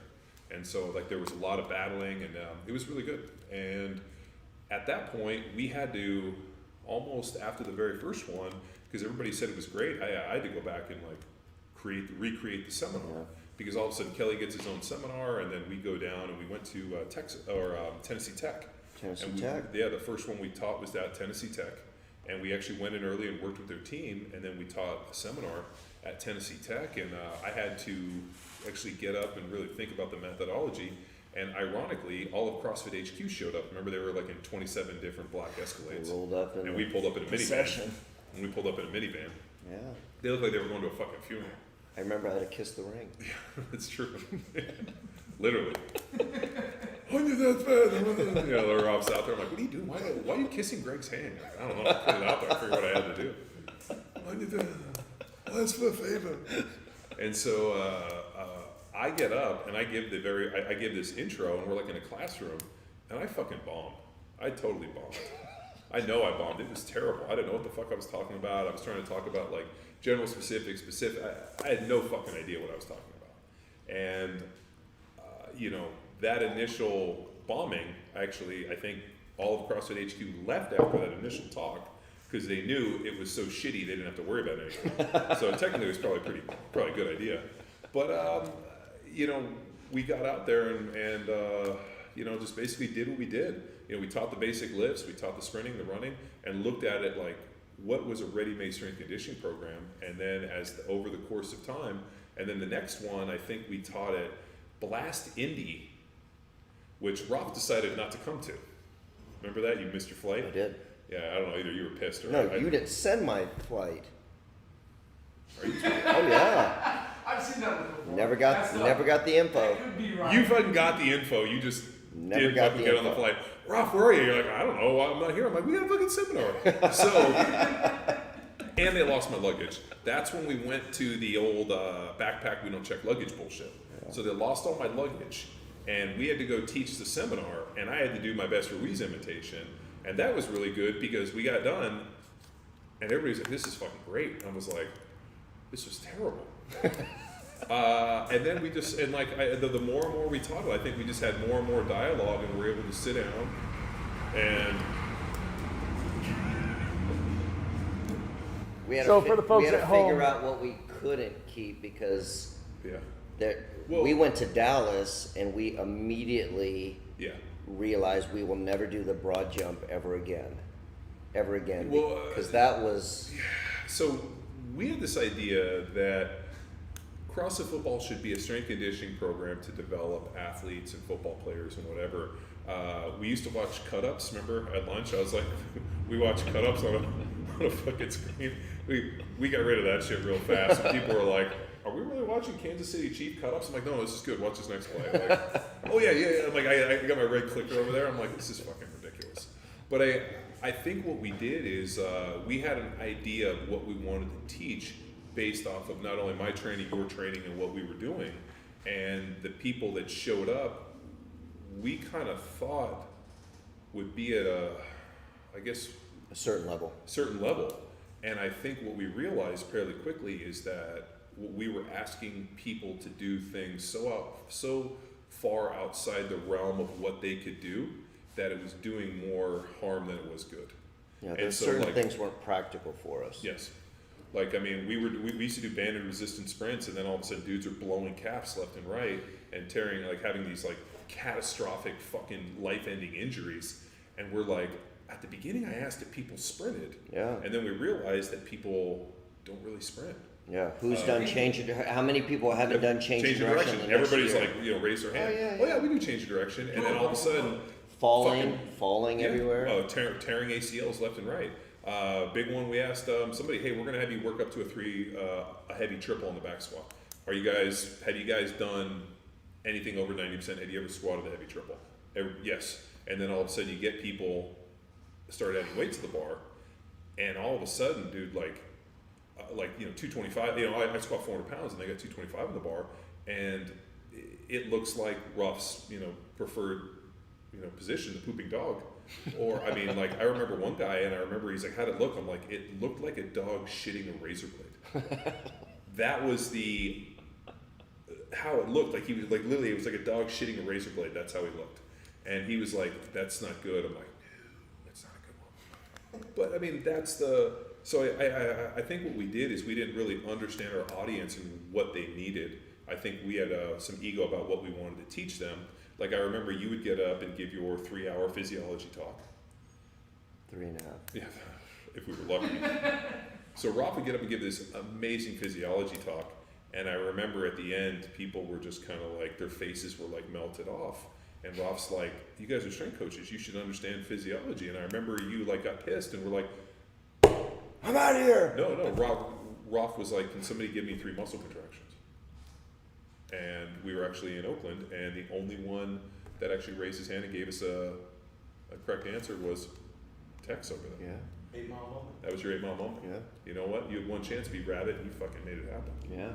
But that type of deal where, we just realized that the standard strength conditioning, what you would expect in terms of I understand physiology, I understand programming. We're getting up and talking about, just basic things like the idea hey, we're going to start with a linear progression and we're going to get in this multi-year template. And I think, at least for the original crowd that we had, people really came from this CrossFit deal where it was functional movements performed at high intensity, and as long as you're in high intensity, it doesn't really matter what the movement looks like as long as I'm going harder. Greg Glassman's made a good point that the Russians and no sports scientists had contributed anything of value in the last 75 years. And then we're getting up there and teaching some really classical strength conditioning type stuff, talking about Verkhoshansky and Mel Sif and this, and talking about some really basic things. And remember when we went down to Australia, where I talked when we were talking to Ed Costner yesterday. I was like, that first seminar we taught in Australia, you remember the rugby league dudes nuded up, and were fucking jacked Beyond. I told those guys to leave us alone because we're recording, and they're out there driving those dumpy trucks that you keep letting them fucking... Pieces of shit. Can you hear those pieces of shit diesels? Dude, this is what happens with a live production, though, so people got to be patient. Yeah. Like, we're living in, a cesspool. Text Will and be like, John's going to literally burn those things. You got it. But those guys are dieseled. We go down, dude. Speaking of. And so we have rugby league, rugby union, and then we got these Aussie rules dudes. And the rugby league, rugby union guys are dazzing those cats. And there was Blocker and I think Jeremy Austin and a bunch of those other fucks. Red. And yeah, those big dudes. And then all of a sudden these rugby league dudes fucking take their shirts off. And I remember Raph, I'm like, that dude's got a muscle where his obliquus, I've never seen it. Raph's like, dude, I've never seen any of those muscles in an anatomy chart. These dudes were shredded, and we got up to give the programming talk, and we were teaching this idea of, glycolytic pathway, and we're going to be fucking metabolic conditioning and strength, and then these guys were talking about building an aerobic base. And all of a sudden, dude, I thought we were going to get into a fucking fist fight. Yeah. And those dudes are screaming at him, and I was like, whoa, let's be objective about everybody's training. And those guys are like, well, I would start with guys doing 60 to 90 minute, long, slow runs, LSD stuff to build an aerobic base. And at the time, I was like, didn't want these dudes to get their asses kicked, but I was like, that's bullshit. And then here I am years later talking about, you need to build a fucking aerobic base. Which is, and I think what I, and part of the thing, we did a lot of stuff with the aerobic base where, we found that building a big aerobic base, increases mitochondrial density, allows, circulation and blood flow, allows you, to ramp up recovery and all these other things. And so really looking at the body as, 3 energy systems and training all the energy systems instead of just focusing on being good in one. So I think that was a real good learning. But I think what was really nice about the CrossFit Football Seminar is it allowed us to develop concepts in real time as we were presenting them. and then develop concepts off of the attendees that came. Yep. And then really, like Raph said, like we had an idea of what we wanted to teach. I mean, I remember we were in Denmark, and we just threw the fucking seminar out. Like Raph's like, I'm not teaching this shit. These guys, they can't do it. Let's fuck them up. Yeah. And we went in and just literally just like fucking flipped the script and just ran a different seminar because like the basic concepts that we were trying to get over were just not working. So you know what, we had to work it on the fly. And I think what you've seen over the last 7 years is an evolution, and refinement to where, you know, you saw it now, Raph, it like runs and it's very good and it's digestible. But we had to literally trim out so much because it just couldn't teach it. I mean, I got to guest sit on one in Charlotte. Oh, that's right, you did. Yeah, That's right. when they came in, and those guys ran a really good one. So it was nice, streamlined. Yeah. I But think a way to kind of describe it too is like the audience. You know how you're saying you have to read the audience, and you figure like a metronome kind of hitting back and forth. But like over time, you swing to these extremes where you show up to a certain like Denmark. There's now a population that is so incapable, blaming it on injuries. Maybe that's true, maybe it's not. And then you have potentially have people there that are so freaking capable. It's almost like the drills may or may not be a waste of time for them. So you got to figure out just off the cusp. You have to have that coaching bandwidth. Like, okay, provide a similar experience, then focus your attention on this guy to give him what he needs to get better. You know, and it's just kind of this back and forth. We've had like we were in Las Vegas, remember? Vegas and is awesome. We had Grant Winstrom showed up, and like, you know, Grant, like a contemporary and a buddy of mine, a guy I played against, and 200 pounds lighter.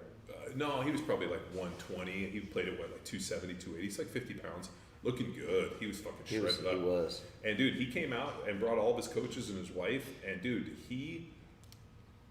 I will forever, dude. I always respected him and liked him as a player because the dude played his ass off. But the dude showed up completely with the exact same attitude that you want everybody to have. I'm an empty cup, dude. This sounds great. Let's fucking do it.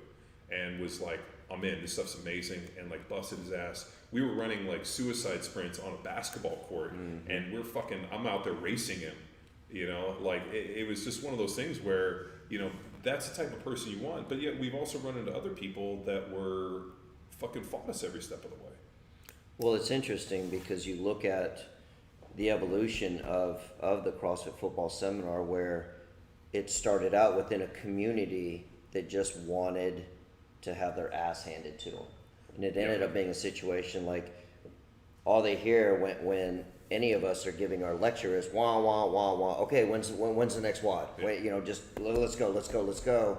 And then as it got around and people are like, wow, they're actually teaching something that is useful. And that, I think that was our hard time, was how do we balance out the guys that just want to get crushed, who don't care what we have to say, versus, you know, here's somebody who really, hey, I'm a coach, I have no idea what I'm doing, teach me what to do with my high school football team. You remember we were in Denver, yes. and that guy was not a CrossFitter, heard about the seminar from a buddy of his. You got to go to this, and that was the guy, you remember, that created that whole training program off of the carpet rolls, and went to the junkyard and developed his whole strength conditioning program based off of shit that he found at the junkyard, and didn't know any of the CrossFit stuff, didn't know anything. But like, and then we wrote programming. This guy wrote like this beautiful mind program that I wish I'd saved.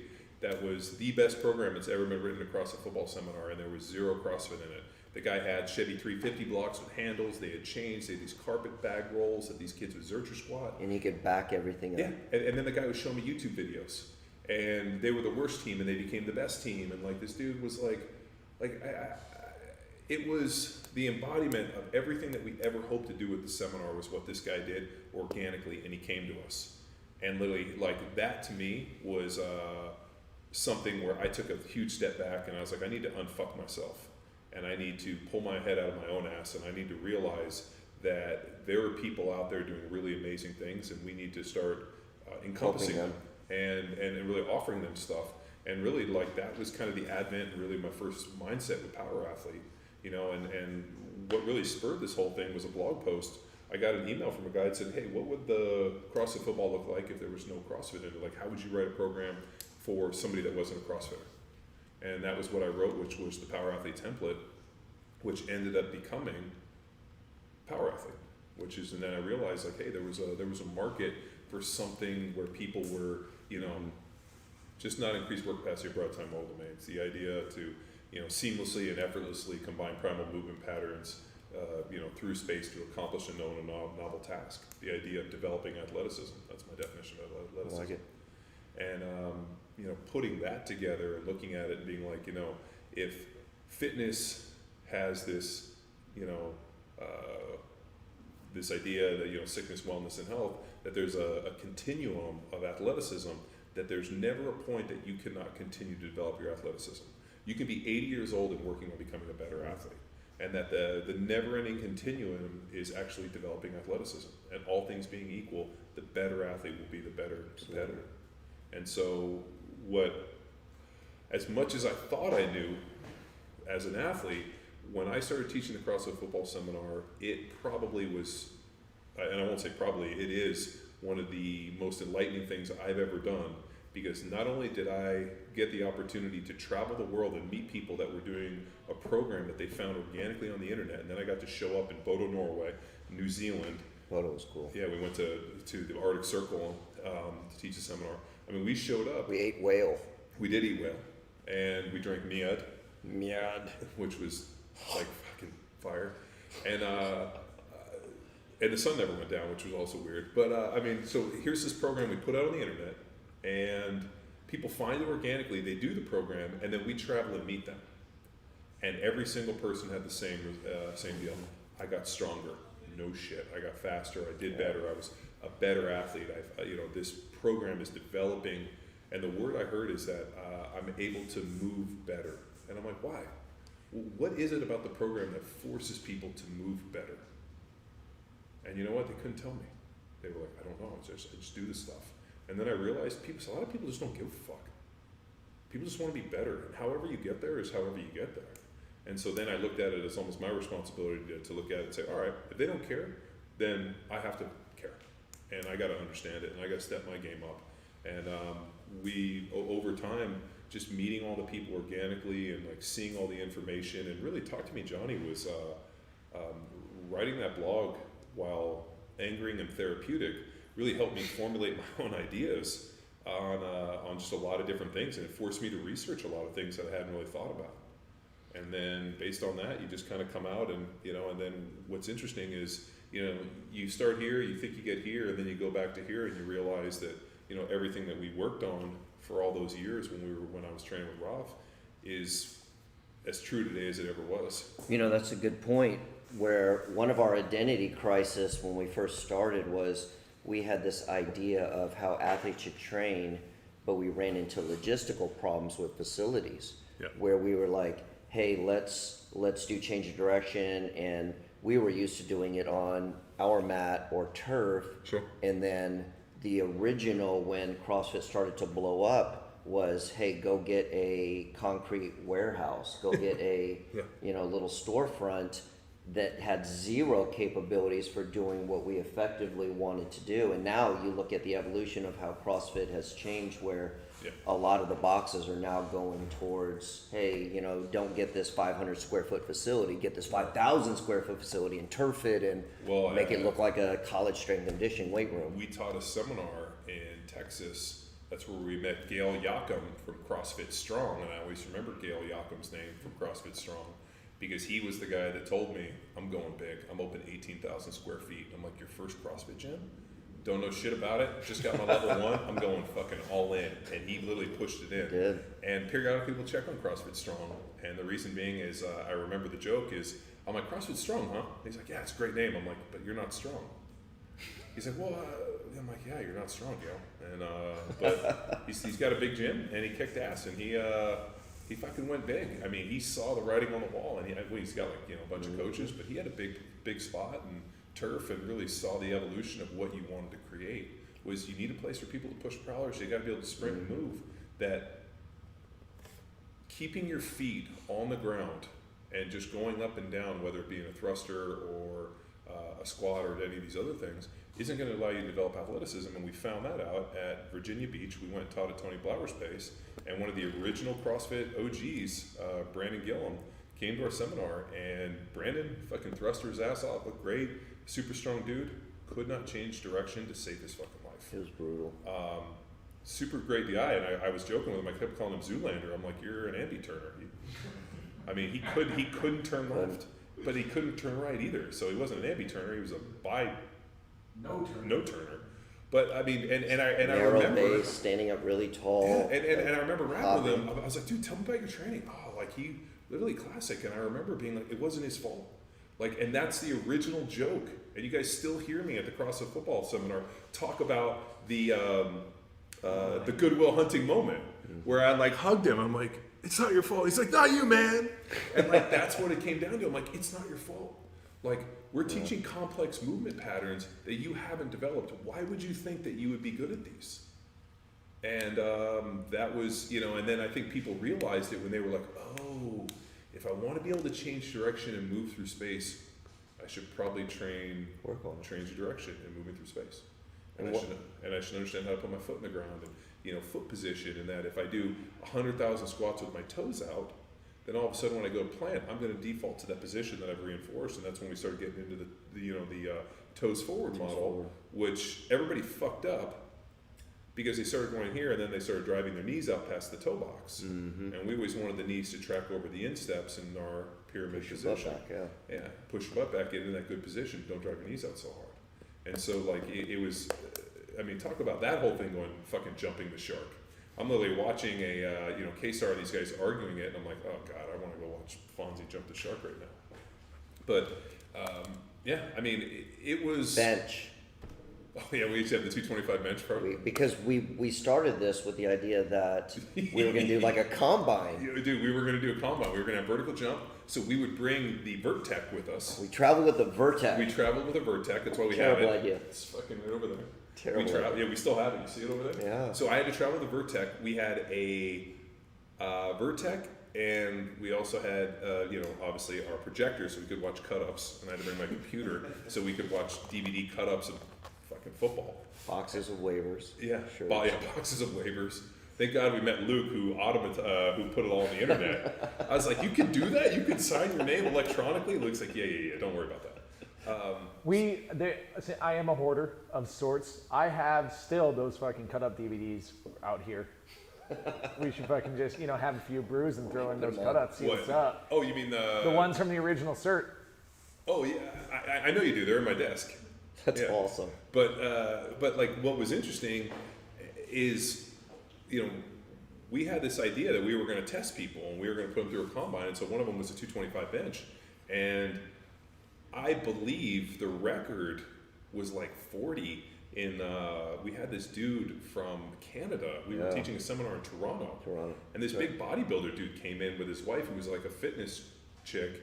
And they took our seminar, heard it was great, showed up, and the dude hit like 39 or 40 reps. And I used to fucking lay down and do it, and he hit 40, and I didn't fucking ever do it again. I used to like one up people all the time. I'll be like, oh yeah, no problem, I got this for fucking 30. The dude was like 31, 32. I was like, never doing it again. It's over. But then what happened? Fucking blown pecs. People, and why? Yeah. Yeah, so the 225 would blow pecs, and why? Because people weren't prepared for it. And push-ups. That's all they had, right? Well, yeah, because the bench press wasn't functional. Exactly, it wasn't a functional movement because it wasn't hip to extremity.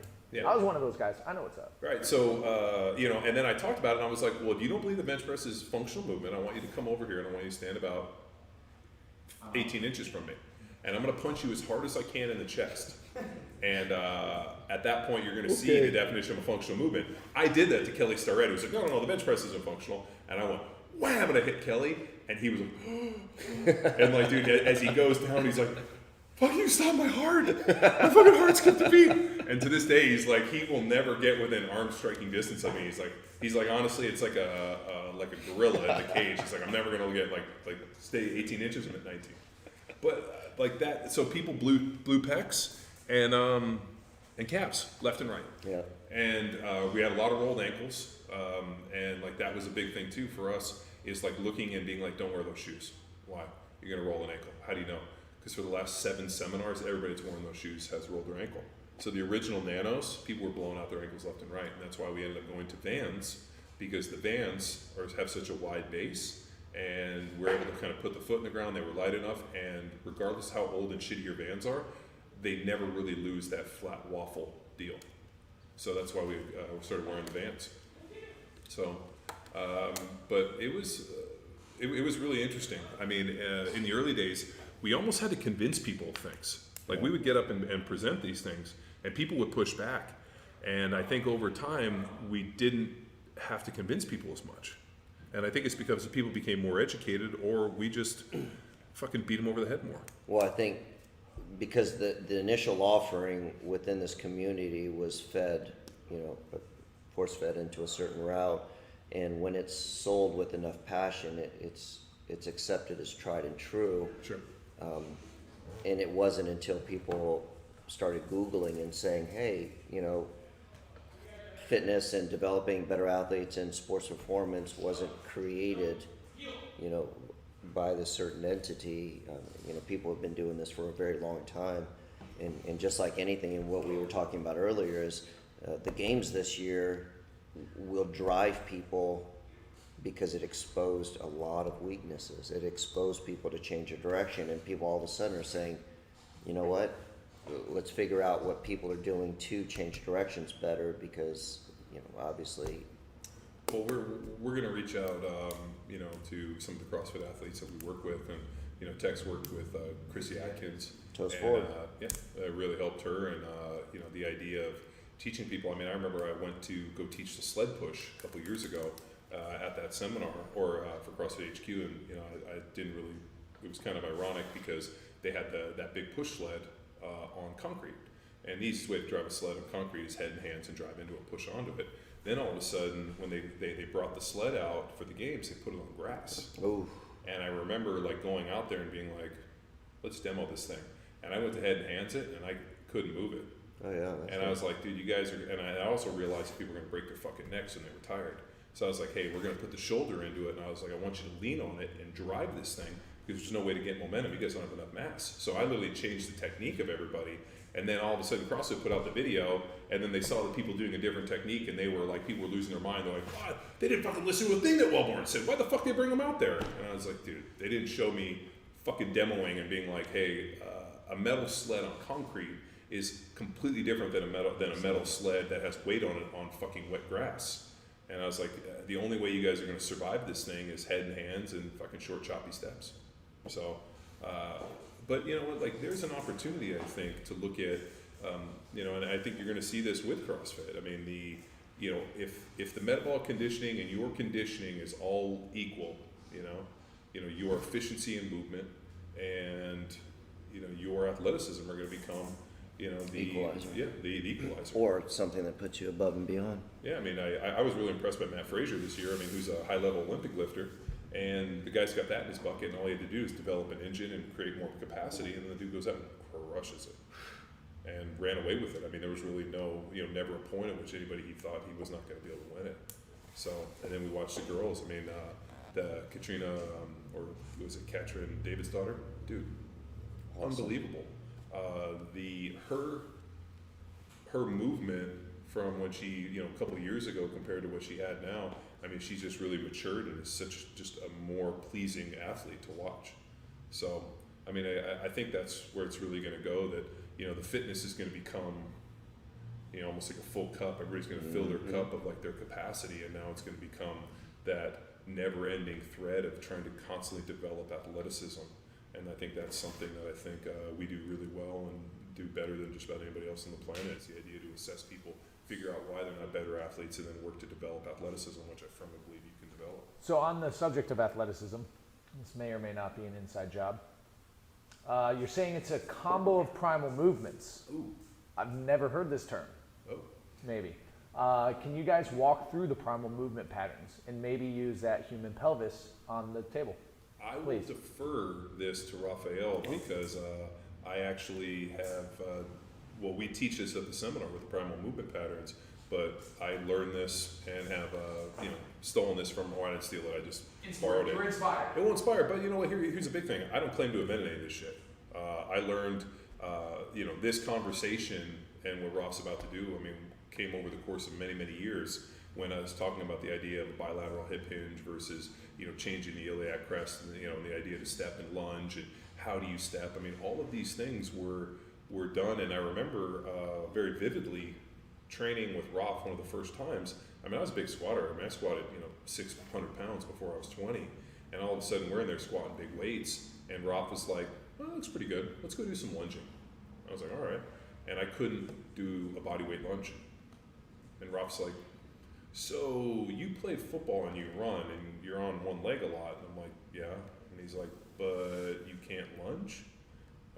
And then that's when we developed all the drunk steps and the transverse, and we started working on different ways of loading with the dumbbells and all these different movements. And we started doing it on a gymnastics floor. So it was a squishy floor, take off your shoes, and when you would step, there would be, that kind of weird kind of stability to be able to hold yourself. And like we weren't trying to create the floor other than probably it was just, there the opportunity for us. But all of these different movement patterns and the idea of the X, Y, and Z axis you're going to talk about really just became ferreted out. And then what I would do, because I wasn't married, didn't have any kids, and really had no life. After I would train, we would go eat, and then we would come back, and Raph had his education components with his interns. And I was always sitting there, and I would listen and watch. And it was really educational for me, and I really had no desire to ever get into strength coaching and helping people doing this. I mean, we kid, I was going to play football forever. I was going to die, and you know what? I was going to play football, and I was going to die about the same time Jesus Christ died, 33 years old. That's all I was going to live for. And here I am at 40.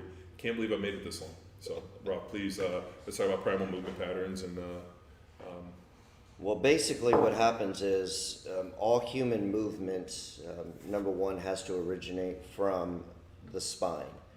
Stabilization of the position of the spine. Now, not every position of the spine is going to be optimal, but our job is to create an optimal position of the spine and then allow movements to occur off of that. So from the upper body, it would be multiplanar push or pull. So the ability to push or push or push or push in a 6 degrees or 3 degrees of axes of rotation or 3 translational planes.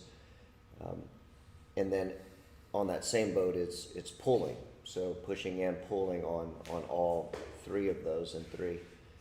But when you get to the pelvis, basically we treat the primal movements as if we were to take a 3-dimensional model of this, like a wonderful pen going through the x-axis, and if we were to rotate on that axis, that would be what's basically termed as a squat. or what we know as a bilateral hip hinge. Bilateral hip hinge, which from anatomical purposes will say anterior and posterior pelvic tilt. And those movements would be like a squat, like Squat. a kettlebell swing, a kipping pull-up, RDLs. an RDL, a deadlift, a clean, a snatch, a muscle up.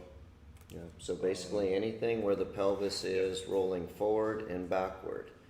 Now, if you look at basically 3-dimensional model, we've got a y-axis, so coming straight down. And so from this position, if we were to rotate on that, it would be right to left rotation. So the left hip coming forward, the right hip coming forward, the left hip coming forward, the right hip coming forward. Basically, that's what occurs on a primal movement of a lunge. Basically, And Raph uses the term primal not in like the Mark Sisson sense of like Grok running through the Serengeti with a loincloth. He's using primal, and the word primal really means basic. So these are the most basic primal movement pattern because they are really the foundation of our skeleton. I mean, this is, if you watch a baby, I mean, they roll over, and like you watch them get into a position, they push themselves from a squat into a stand. crawling, They push squat, up, and then they stand Stand up. up, and then what do? They fall forward and they put one leg in front of each other. I mean, it's literally like I've watched my kids, crawl into us, and push themselves up into the squat, and you're like, oh my God, primal movement patterns, Last piece of the puzzle is your 3-dimensional z-axis. So if that axis of rotation is coming right through the middle of the pelvis, coming out the back end, the movement would be rotation here. So lateral elevation, rights and left, lateral elevations, rights and left. So that 3-dimensional model would be basically a step-up position of anything that is laterally flexing Either the torso is coming down to laterally flex, or the pelvis is rising up to lift you up like a step up. What I always think about too is like the changing of elevation of the iliac crest. So, you know, you like obviously right here, and then you watch the orientation changing this way when one goes up. So that's how I know for that Z-axis. So the way we look at it is, in a simple way that I've learned to describe this is, you basically think of the primal movements as either letters, basic letters of a vocabulary, but one thing that resonates well is notes on a keyboard. And you can learn all of these basic movements, but it isn't until you start sequentially putting them together where you start to move from infant to child. And then eventually the body should learn to pattern those in parallel. So they'll start putting not A, B, C, D, E, F, G, but A and B together, or A and C together, or A, C to D, F, G, H. And then you'll see masterful athletes that start to play a symphony, or That's what we call the language of movement. Language of movement. Can you speak just, you know, one auditory, you know, note opposed from being able to create complex arguments and sentences? Is the same thing in the idea of, you know, the language of movement. And so that's basically, the body is taking those, and the body is a computer that solves problems. And so any problem that and that's the hard part for a lot of our athletes to understand, is movement is a problem. Athletic problem solving. Athletic problem solving. So what you guys also forget is that after the seminars, we would go drink beers, and we would eat, and we would have these conversations. But it was always like, fuck. And I remember, it might have been in Naperville, we were sitting, we went to this steakhouse, and I remember Raph was like at his darkest moment. Like that was like, I think like, he no longer saw the light at the end of the tunnel. Was that because of Luke? Yeah, it was probably because of Luke.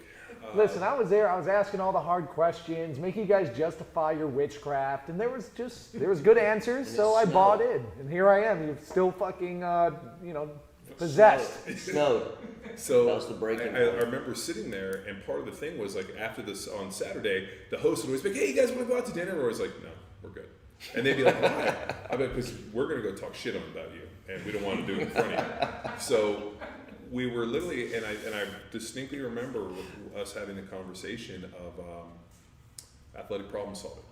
The idea that if you give somebody like a complex problem to solve, and you know you have to teach them basic movements. It's kind of like if I give you like, hey, I need you to get to on top of this mountain, but I've never taught you to read a compass, and I've never taught you to read a map, and you don't know anything about sun and positioning and all these other different ways. There's hundreds of ways for you to get up on that. You could have GPS, you could have a map, you could have a compass, you could follow the moss on the trees and know that the sun breaks there and that it's going this way, so I gotta go this way. So there's a million different ways to solve that problem to get from point A to point B. Now, you are going to use the one that you're most able to use, and the one you've been taught, and the one that you've most rehearsed. Your habit. And your habit. But then, when you talk about athletic problem solving, what do people default to? What do you think? What do you think they default to? For training. Yeah. Whatever they habitually What are we reinforce. talking about? Nobody ever rises to the occasion. What do? They always fall to the level of their training. So whatever you've done the most becomes your habit, which becomes your default. And so when you look at athletic problem solving, if your default is an answer that can't be, that doesn't apply to that problem, like for example, I don't do any overhead pulling. Okay, well, I need you to get up on top of there and that you have no ladder. Oh, I don't know how to get up there, I don't do pulling. And you're like, well, then you're not getting up there. So then you have to figure out a way, well, I'm really good at squatting. Can I box jump up there? Can I do a broad jump? Can I get up there? Yeah, I don't know. Can you jump up there? Let's give it a shot. And the analogy we figured out a long time ago was if I locked you in a cage and you couldn't leave the cage until you squatted that 500 pounds, how would you squat 500 pounds? And people were like, I don't know. Can I take weight off the bar? I'm like, yeah. Well, I'd probably squat as heavy as I could, and I would just keep maxing out every day, or I'd build a training program where I just kept working up to that. And I was like, yeah, you would have to develop, an equation to help you squat 500 pounds, just like for an equation for me as a, white middle class kid trying to play football in the NFL. I knew that there was two things. One is I was going to have to hit people, then they hit harder than me, and I was going to have to be a knee bender. That was it. I had to play lower with leverage. These guys were too big and they were too strong for me. Then I had to figure out what my gift was. So you develop, athletic problem solving, and that to me was really interesting. Where the people at the seminar were given a certain set of tools to work with, and when they came to the seminar, they did not have the tools to necessarily master what we were trying to teach them.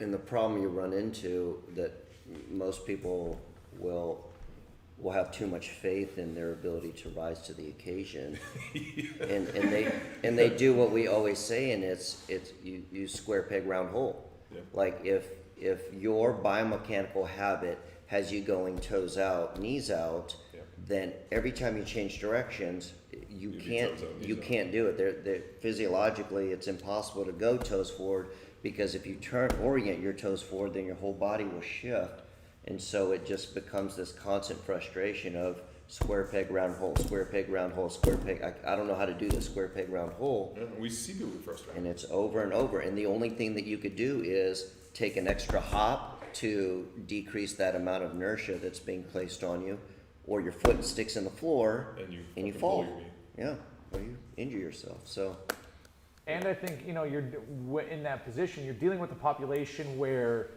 the recipe for success is effort.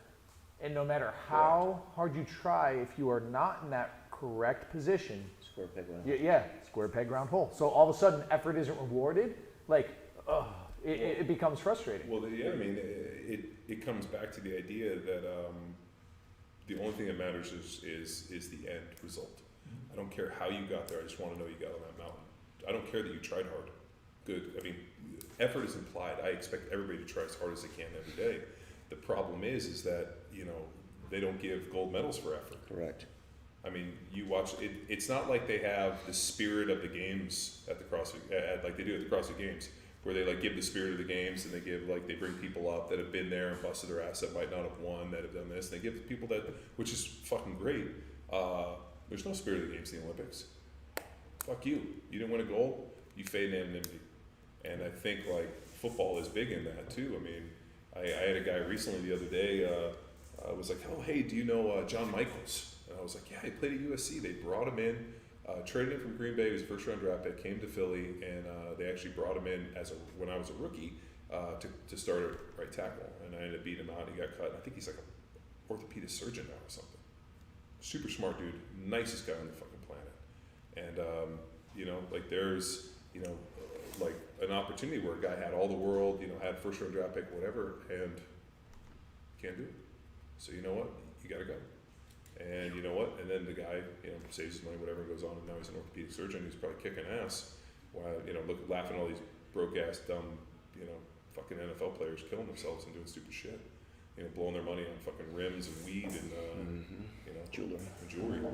So, but that in itself is kind of the bigger picture of it. And it's like these complex ideas, and the idea that there's an equation for movement, there's an equation for athleticism. And I think the big thing is people just kind of look at athleticism like either you have it or you don't. It's like, can you be better looking? Can you be more athletic? Yeah, absolutely. But I think the problem is it's still a comparative value where people are still trying to compare themselves to the great John Wildmore. Oh, And it's fuck like, you. It's like, don't. God damn you. It's like, just be. I'm a fucking hack. Be a better me, be a better Raph kind of thing, and because in the end, that's really what it's all about. Well, but isn't that fucking human nature? I mean, how many people are? And I always think this too. How many people are watching the Olympics and being like, "I can't do that." And you're Everybody. Like, everybody. No. I take it back. I would say half. I would say there's half of the population that is smart enough to know They can't do it. I can't and then do there's that. and there's another half of the population I could totally do that if only Yes. my parents had put me Yes. to. What the fuck? This place is falling down. If only my parents had put me in gymnastics. Absolutely. If only I had had a swimming pool. I laugh about swimming all the time. How many people are watching 100, a 50, A 50. You know, what was that thing that we talked about? Bill Murray had a great tweet. He said, The idea that you should have an average person. That would be just to epic. give perspective. Epic. It should be Tex on the swim. I don't love average though. That's why they don't do it. Well, we could find like even like a high level swimmer. Like I was thinking like the girl we just met at the Barbell, Colleen Fausch. So she's a cowgirl, and you know, whenever I see cow athletes, I always try to, you know, connect with them a little bit. But I mean, she was a sprinter and, you know, super strong. Like you bring somebody that was actually a high level, like collegiate, and then put them in these situations, and you're like, so this is somebody that got a scholarship that was a high level swimmer. Mm-hmm. Let's see how they do in comparison, you know, or you know, you watch, you know, like just even people that were, you know, scholarship athletes. Right. You know, I remember guys that, you know, like they give a lot of scholarships in football, and guys would come out and they were only there a short period of time. Raph, I think this is a good time to introduce the Shades of Awesome. Oh, Shades of Awesome. Well, it's really interesting. It's Where just like your 50 Shades of Grey. But it is. It's the exact same thing. It's the exact thing. Can we dim the lights? I was going to say, do I have to get a blindfold? Because I'm okay with it. I mean, you know. Well, I think I've learned over the years that you take fitness, for instance, where somebody might get into fitness through whatever means. You might get into CrossFit, you might get into P90X, you might get into something. Well, you know what it is. It's all about muscle confusion. Muscle confusion, That's P90X, right? If you confuse your muscles, you'll get jacked like that guy. Yeah, they do. So in that instance, you get success from that, and you immediately think that is the greatest thing since sliced bread. Sure. That is awesome. That's all I need. But then next thing you know, you might get involved with something else, and you realize, Zumba. Like Zumba, you add Zumba to your program. Next thing you know. And next thing you know, shake weight. Next thing you know, we're out at a Latin club, and you're out there fucking shaking up doing your Zumba moves. And having some strange Latin man rub upon me. Don't you want to feel dangerous, but not too dangerous? And it's awesome. Yeah, and it's awesome. And it's awesome. And I think that's that spectrum that most of us, you know, as we dive into something, you think, oh, that's great, and then you don't know what you don't know, and all of a sudden you're like, okay, CrossFit, basic CrossFit HQ is why. Because they don't give it to you. Because you don't know it. Ooh. When people are like, you don't know what you don't know, I'm like, well, why don't you know? And they're like, you don't know. Because you don't know it. I'm like, oh, this makes so much sense now. And so it's one of those things. Steve Jobs, you know, did a great job of saying, you know, the customers don't know what they want because I haven't made it for them yet. Yeah. And it ends up being one of those situations that Shades of Awesome are. The more you learn, the more you realize that you don't know, and there's a significantly higher and higher and higher peak that you can keep climbing up. And but some people will never get to that point. I always my only regret in life, and I'll tell you this, my only regret is that I did not write the CrossFit Football Power Athlete book 7 years ago. And the reason being is I thought I knew way more. And Rob Wolf and I joke about this all the time. He's like, honestly, you should have written it, because then you would go back now and realize what a fucking dipshit you are. Mm-hmm. He goes, I go back and read my book and realize, like, fuck, I got to rewrite this thing. And he goes, that's why you have different editions. You got to put it out there, and that is the snapshot of what you know at that period in that time. If you're waiting to when you know enough, it's kind of like the age old, like, I'm gonna have kids when I'm ready. You're never ready. You're never gonna be ready to have kids, ever. Right? And you know what? They just show up. And like I remember, like my wife was pregnant, and I could see that something was growing in her stomach. It just didn't really register. I knew that there were little organisms in there, but it doesn't really register. You just kind of see it. It's more real for the woman. Like there's these things inside of her growing. Like us, we're like, I don't know. She just looks like she's getting a big tummy. I don't know. Right? And then all of a sudden, those things come out. You see them, and you're like, it's fucking go time. And you know what? Like I always meet people like, oh, we're not ready to have kids yet. We're not financially ready. It is, and all. You're never ready. You're fucking never ready. No. You never know enough. There's never a point at which I've ever thought I got this figured out. It's just not. I mean, like think about the things that we talk about, even with training, or we read something, or we hear something, we hear a different perspective. I mean, like even rapping with Ed Costner. I mean, just being like, yeah, I realized after doing all this that the basics work, and you just get people strong and let them go play their sport. Don't get too fucking jiggy about it. Whereas other people are over there being like, oh, well, we're going to do a 3 rep down, 1 count, and he was like, yeah, we did time reps because those fuckers didn't want to squat deep. So I made them do pause squats. Surprisingly, they squatted deep. I mean, like that stuff is, it gives you perspective and gives you understanding. But also, there's people that don't do that. They don't believe that anybody had anything value before. And I think that's a huge mistake. I think the art of coaching is understanding, number one, that everything works. You just have to know where to put it in. Well, everything works, but not everything works forever. Correct. You just got to know where to place it. It's like fucking being in Kung Fu. You guys are too young. You never saw Kung Fu with David Carradine. Do you? I mean, I saw it in the office.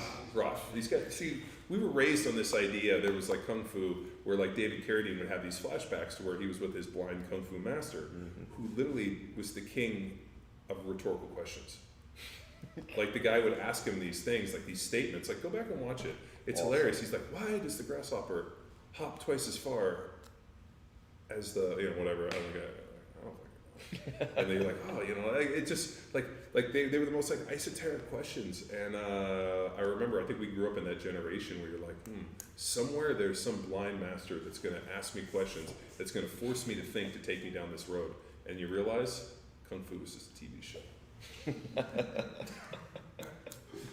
I have one more question. You're crazy. And this is for Raph. So John, you don't have to talk. Tell us about your programming on Train Heroic. What's the desired adaptation, and who's it for? And then I'll just throw this in because I know John's dying to hear it, or hear you answer it. And where did you get the program name from?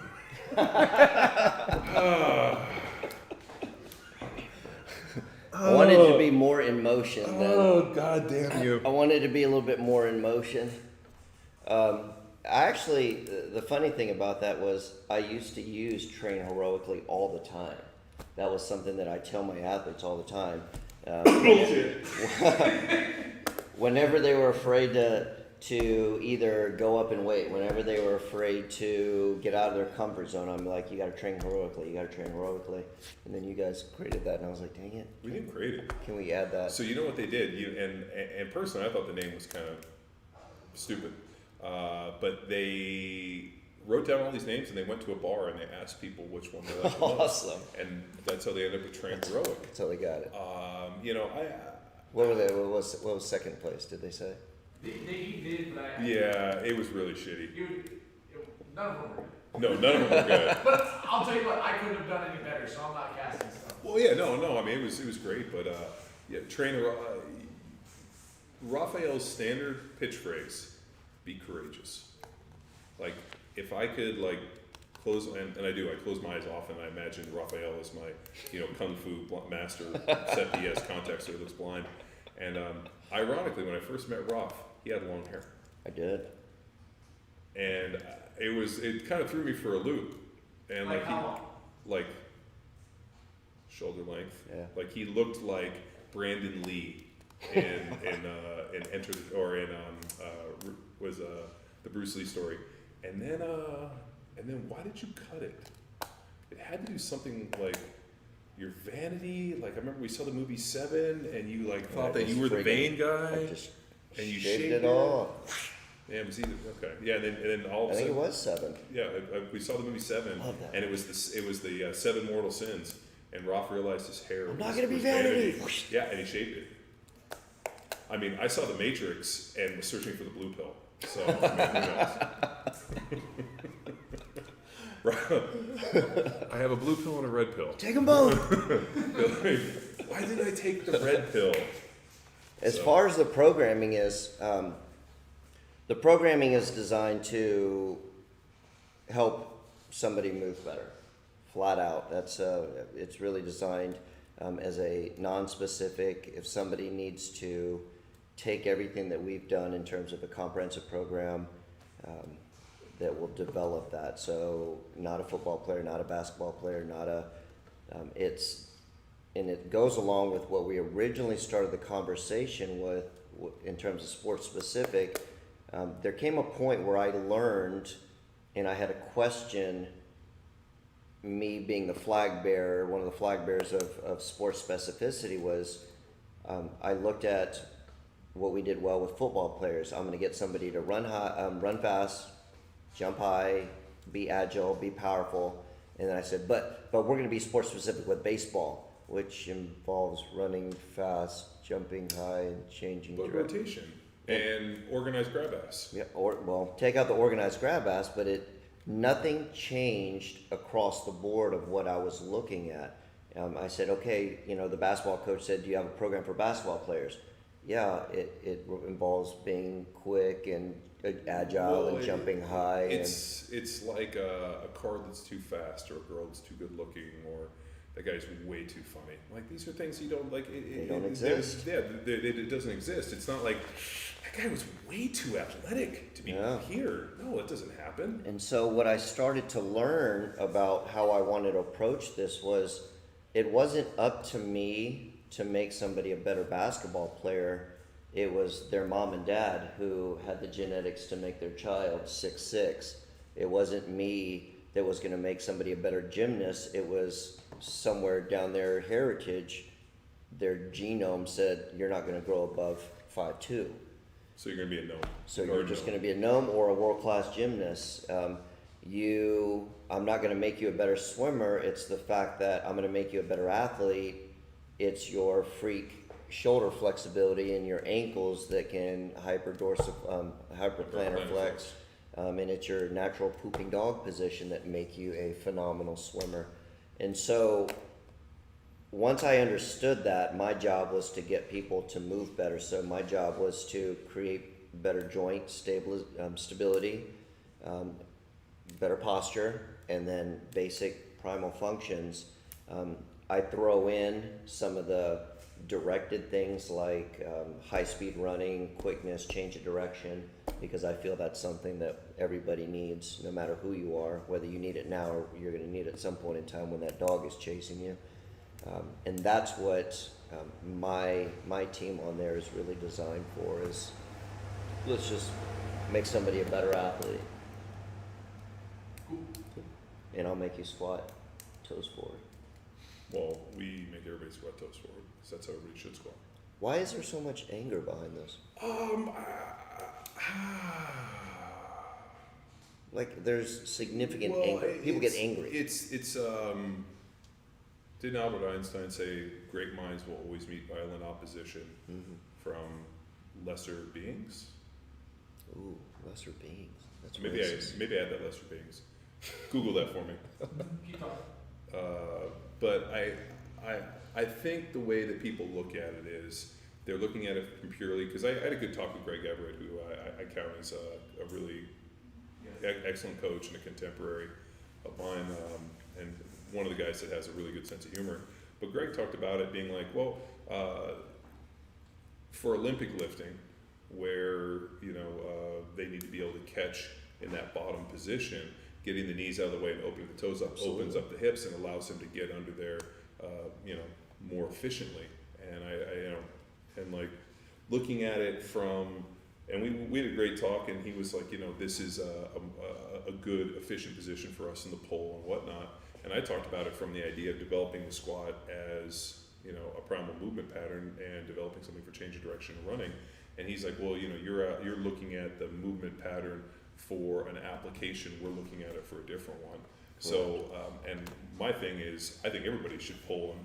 Great spirits have always encountered violent opposition from mediocre minds. What did I say?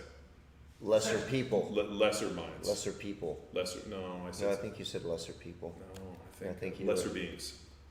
I used the word beings. Beings, yes. Yeah, so great spirits have always encountered violent opposition from mediocre minds. The mediocre mind is incapable of understanding the man who refuses to bow blindly to conventional prejudices and chooses instead to express his opinions courageously.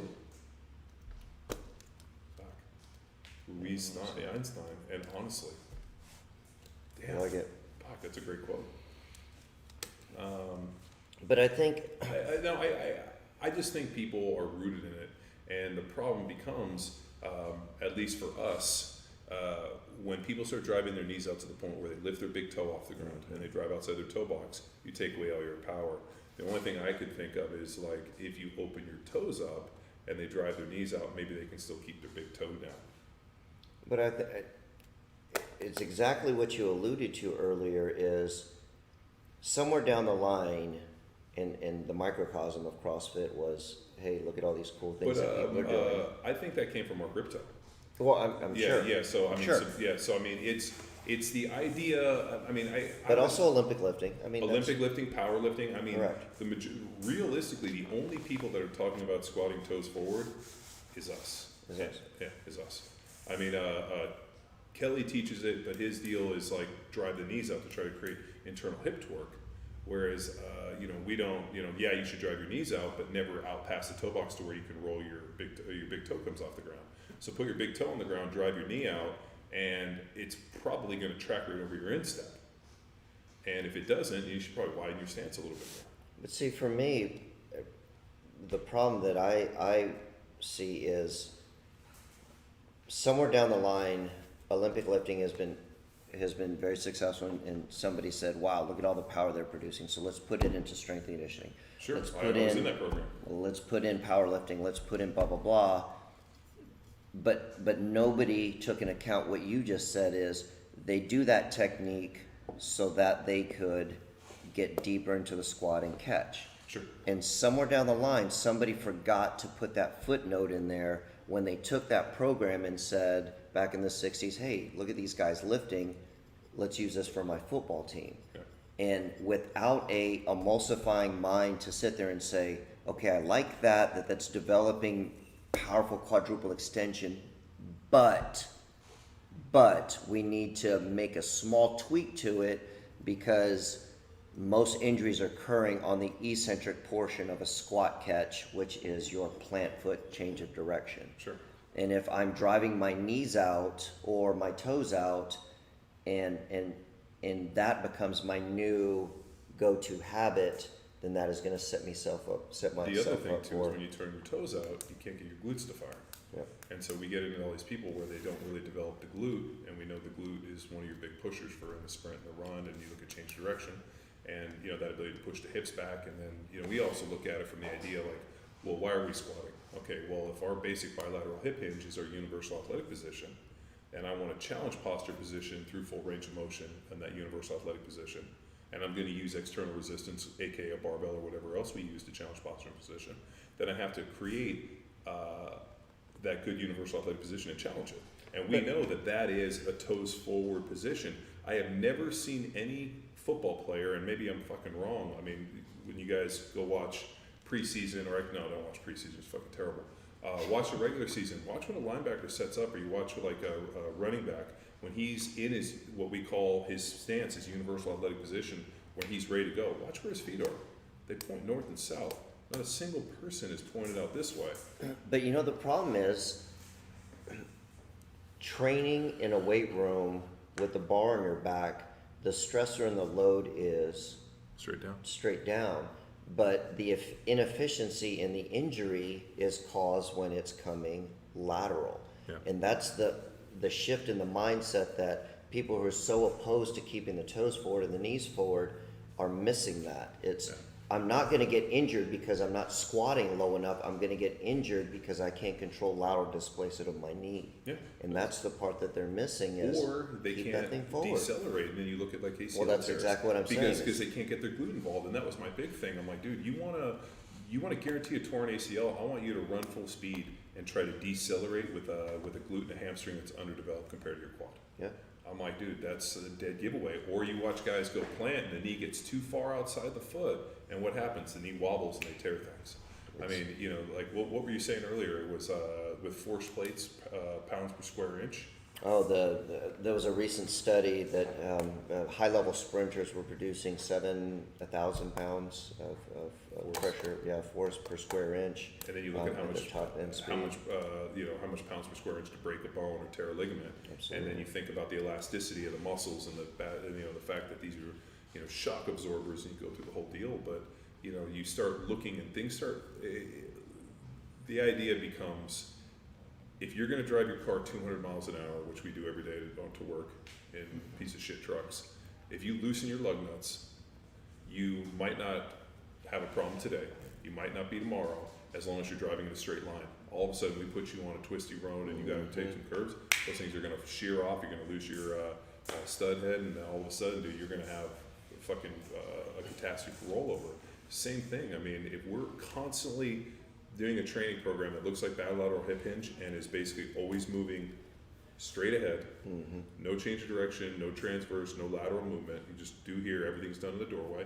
Then you know what? Then squatting with your toes out and doing all these different movements is fine. The minute you add change of direction, transverse plane, and you start forcing people to move through space and have to ask them to develop and solve complex problems, like I need to get over this, and then it becomes more and more problem. So how do you sell athletes on the utmost importance of eccentric ability, your ability to handle eccentric strain? Because in essence, that is going to be the number one factor of whether somebody is injury resistant and increasing performance. Because we've learned, and this is the part that I struggled with early as a professional, was I'm spending so much time on injury prevention. Am I not getting enough performance work in my athletes? And one of the things that I found was, hell yeah, because my athletes not losing posture or positioning was a huge increase to performance versus somebody who either completely loses it or spends so much time and energy and mechanical strain on trying to recapture bad position, which, you know, for anybody who doesn't know, is almost impossible to do at high velocity. Yeah. So.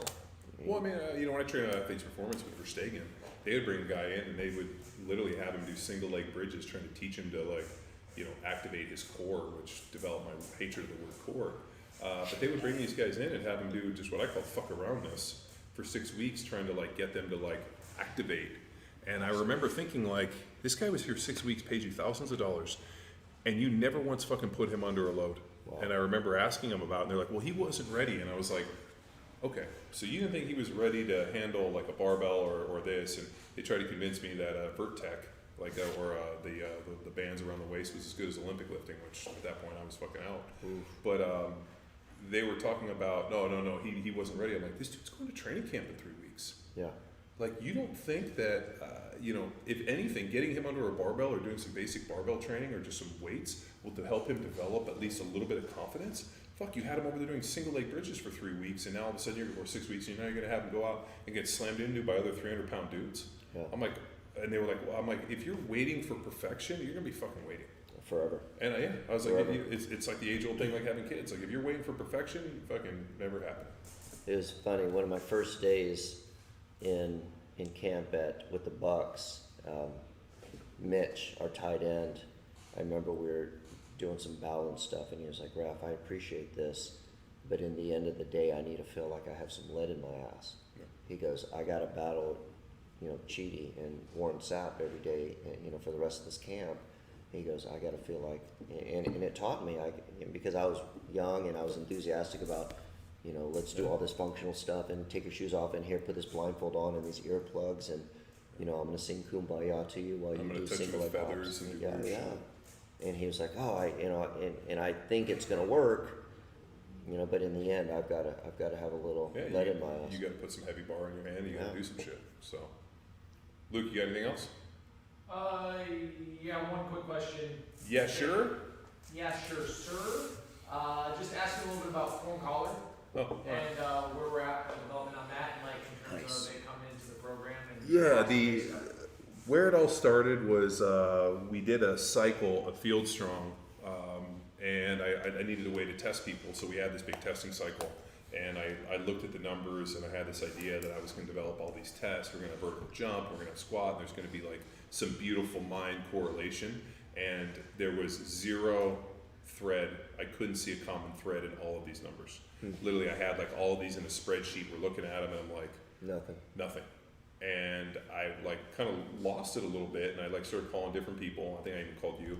And I remember I called Louis Simmons, and I asked Louis, and he was like, well, did you see, you know, how are they moving? Did you watch the videos? And I was like, well, I'm going to do that next. So I went and I started watching all the YouTube videos, and people posted their results and everything.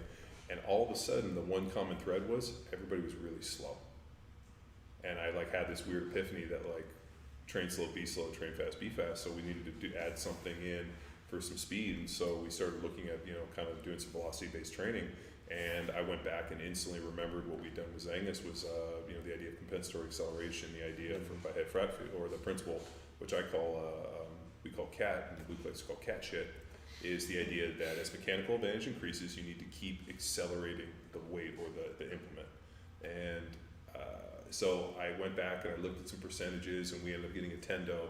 And I went back and looked at a lot of velocity-based training and started putting in really, okay, I want you to hit this percentage based off of this 5 RM, and I want you to do X amount of reps. And we went back and looked at Prilipin's table. And so we needed a way to, we were using a tendo, so we knew how fast people were doing. So people started videoing their deal, and they would send it to us and ask us, was that fast enough? And I'm like, we had watched the tendo enough to know whether or not somebody was, moving as fast as they could or not. And we had tested, Luke and all of us and different girls and different people. And we knew that, certain people could move much faster than others, which only makes sense based off of, muscle fiber type and training history. And we needed a way to test people. And just about that time, a young kid was a little fed up, I think, with his current job came in, and he had been recommended to us, and he wanted to develop a collar that counted reps. Wow. And I was like, fuck that. We don't need that. We don't need to count reps. Yeah. We need a collar that does all this stuff. So we showed him the tendo, we told him what we wanted, and he would come back periodically, and he ended up developing the form collar, and that was Scott. That's awesome. And it was pretty amazing. I mean, the hardware was really done because of the accelerometer based on the iPhone, and then it was about going back and developing the app, developing a really jiggy interface where you could use your phone and Bluetooth and develop the collars. And we started measuring it, but what we're realizing now is, as you get these numbers, what do they mean, and how do they help me to train more efficiently, and how do they maximize my goals? Yeah, what do you do with that number? So I mean, that's what I've really been going back on, is really writing a set of parameters, and then realizing that, and this is a really hard thing, is the more advanced you are, and you know this, right? The more advanced you are, the more heightened and more, I guess you could say, wired up your central nervous system is. So the more advanced an athlete, the more I guess efficient the nervous system, so they should be able to generate more force, right? Because you look at inter and intermuscular coordination. Now all of a sudden, the muscles working within working together. Now it's working in cohesion with all the other muscles, and so a more advanced athlete should theoretically be able to move at a higher velocity than an untrained athlete. So now, how do we use velocity-based training for beginners? Because unfortunately, or fortunately, most of the people that come to us are still in their beginner stage. And when I say beginner, it's not a insult, it's really that amateur that could last up to a couple, 4 or 5 years. I counted myself as a beginner for years. And it wasn't until I reached intermediate, which was probably in college, that, I didn't get to advance till I was 6 or 7 years down the road. And at each point in the training had to be representative of where I was in my journey. And we talk about the journey of a lifter, the journey of an athlete, or really the life cycle of training. And how do we offer velocity-based training? And how do we put numbers and ideas and quantify to help people get better? But it has to match where they are in the journey. Because if you look at like Prilipin's table, where they looked at volume and percentage and all these different things, they were testing high-level Olympic lifters. Yeah. So then, training in a bubble. Yeah, training in a bubble in the Eastern Bloc country where they were probably using performance enhancing, right? So you have these numbers, and then but here's the thing: nobody ever looks and thinks I'm a beginner. I got to go to the most advanced shit because that's obviously the hardest. It's what I need, but it's not what you need. So that's the thing. And when I talked to Scott about as we sat down and developed this, I can tell you what the advanced athlete's going to do. I can tell you what the intermediate athlete's going to do. I can't tell you what the beginner's going to do because we don't have the numbers. Yeah. You don't have enough proficiency at the movement even. Yeah, to be able to do it. Because, what's the limiting factor? Is it technique? Is it just opportunity? Is it understanding? Is it, they might still just trying to find themselves. Oh, yeah. It's like, how are you supposed to, somebody asked me, somebody says, hey, tell me all about yourself.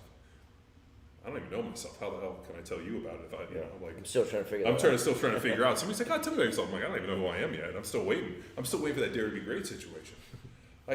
So I think where we are with it is being able to really put a stake in the ground and say, all right, this is how I need you to train, and this is what the information. And I said the only way we're going to find it is by getting more collars in people's hands And that's something that we've really talked to Scott about, is the more people get it, the more information we get, it almost gets all plugged into a database, and we can start looking at it, and how do we, and we really talked about that user journey, is like, who are you? How long you've been training? What, and we almost need like and Scott, we've talked about this, is that when you sign up, there has to be a set of parameters that you answer these questions that helps us not only understand who you are on the profile, but lets us get all this information in real time. So what the callers allowed us to do is to just get, I would love 1 billion data points that Luke can plug into something, and all of a sudden we can see like, okay, people training, 0 to 1 years, based off of their body weight, 1RM, are getting here, and this program here, we know linear progression works for beginners because it tricks their nervous system. By just adding a little bit more to what they do each day, we can keep pressing, but then you get to a point where it ends. And then you have to look at it like, all right, at that point I got to do some undulating periodization, I got to do this, and you got to do this, and I got to do a, advanced athlete that's going to periodize different things through the years, and like, it just, so where we are is, we are at the point of getting the collars out into people's hands and sitting down and developing a comprehensive book, an ebook, or some manual that people can look at and be like, fuck, this has got some really good numbers, this is some stuff, this is who I am, are you a beginner, intermediate, advanced, and then here's how you fit into it. But I think in the world where we're so metric crazy, the velocity specific movement and having that number is the one thing that you can't have enough of. Yeah. Every other metric you can finagle, you can skew, any numbers and averages. I mean, there's no telling. Anybody can justify anything with numbers, but velocity-based training is you either moving the bar fast or you're not moving the bar fast. Yeah. It was interesting. A statistician once asked me, he said, "What if I was going to tell you we're going to send you outer space to this planet, and I was going to tell you that the average temperature is 50 degrees, Would you go? Would you go?" Well, you wouldn't go. The average person, and Yeah, I say, you're- with a jacket. You still wouldn't go. With a couple layers, and a chinchilla, a live one. Dude, sorry, I don't mean to get out of turn. Raph would come visit me in Philly, and he would always come at the end of the year, and like I would see him, he would have like this coat on, and it would be like what was the guy in South Park with just like Kenny? He would look like Kenny. I'd be like, is that Raphael up there? And like what the fuck coat is that? It'd be like my parents would bring him this like, I swear to God, it was like an Arctic dive coat. My dad like went scuba diving in like the somewhere really cold, and he bought this jacket that was like this full length like waterproof like trench coat that had all this like fleece lining. It was like this dive coat for like subarctic deal. And I look over and Raph's over there. I'm like, this fucking guy. We're out there in shirt sleeves, and Raph's like, it's so cold I can't feel my feet. So Raph's a warm-blooded person. I am. I'm a jungle folk. But it was interesting because the statistician gave me this very good example, and he said, if I told you that the average temperature on this planet was 50 degrees, would you go? And I said, yeah, I could tolerate 50. He goes, but the missing metric is that at night it's 0, and then during the day it's 100. And I sat there and I was like, you know what? Without that information, the metric means nothing. It's so easy to skew. And, we talk about this all the time where everything is about, one-upmanship with all of these numbers that, how much you squat, how much you bench, blah, blah, blah, which I think some form of competitive nature is great. Yeah, but there's no standardization. But if you're going to get into performance training, you have to change that paradigm. You have to look at it in a completely different nature. I mean, you have to start measuring apples to apples, not apples to oranges. My squat versus your squat, my bench versus your bench, and this, and how I did it. So, I don't know as far as the experience that you guys have, but I remember I taught a seminar at a very well-known school, and I happened to be there all week. And at the end of the week, the staff said, tomorrow is testing day. Get your sweatshirts out. And I was like, and this was a summer seminar, and I was like, I just don't understand. And so the next day I just kind of brushed it off, and I show up regular, and I'm just here to observe testing day. And sure enough, the whole staff has their sweatshirts on. And I'm like, what is going on? And the inside joke was because when they max, they don't want to see the strain of their forearms because they're helping the athletes beat their maxes. And I was like, genius, sweatshirt day. And I go, metrics. I go, we're so addicted to metrics that we're willing to do that just for the sake of metrics. Whereas the only metric that matters Speed. is Speed of movement. Speed of movement, and wins and losses. Boom. So speed kills. So Tex, you have anything? I think we got everything. So thank you very much for joining us on Talk to Me Johnny on the Long Road with Mr. Raphael Ruiz. And until we see each other again. Now it's time for you to empower your performance. Wade's Army's 5th annual Wade's Day campaign has officially kicked off. From now until November 12th, we will be honoring the brave pediatric cancer patients battling neuroblastoma, a tumor derived from immature nerve cells. For 2016, we're embracing their valor and highlighting their nerves of steel. Join the fight against neuroblastoma and help us reach our goal of fundraising $125,000. Enlist today at wadesarmy.org by clicking the Donate Now badge and claim your limited edition Wade's Army uniform. Every Army needs a uniform. Until next time, bye!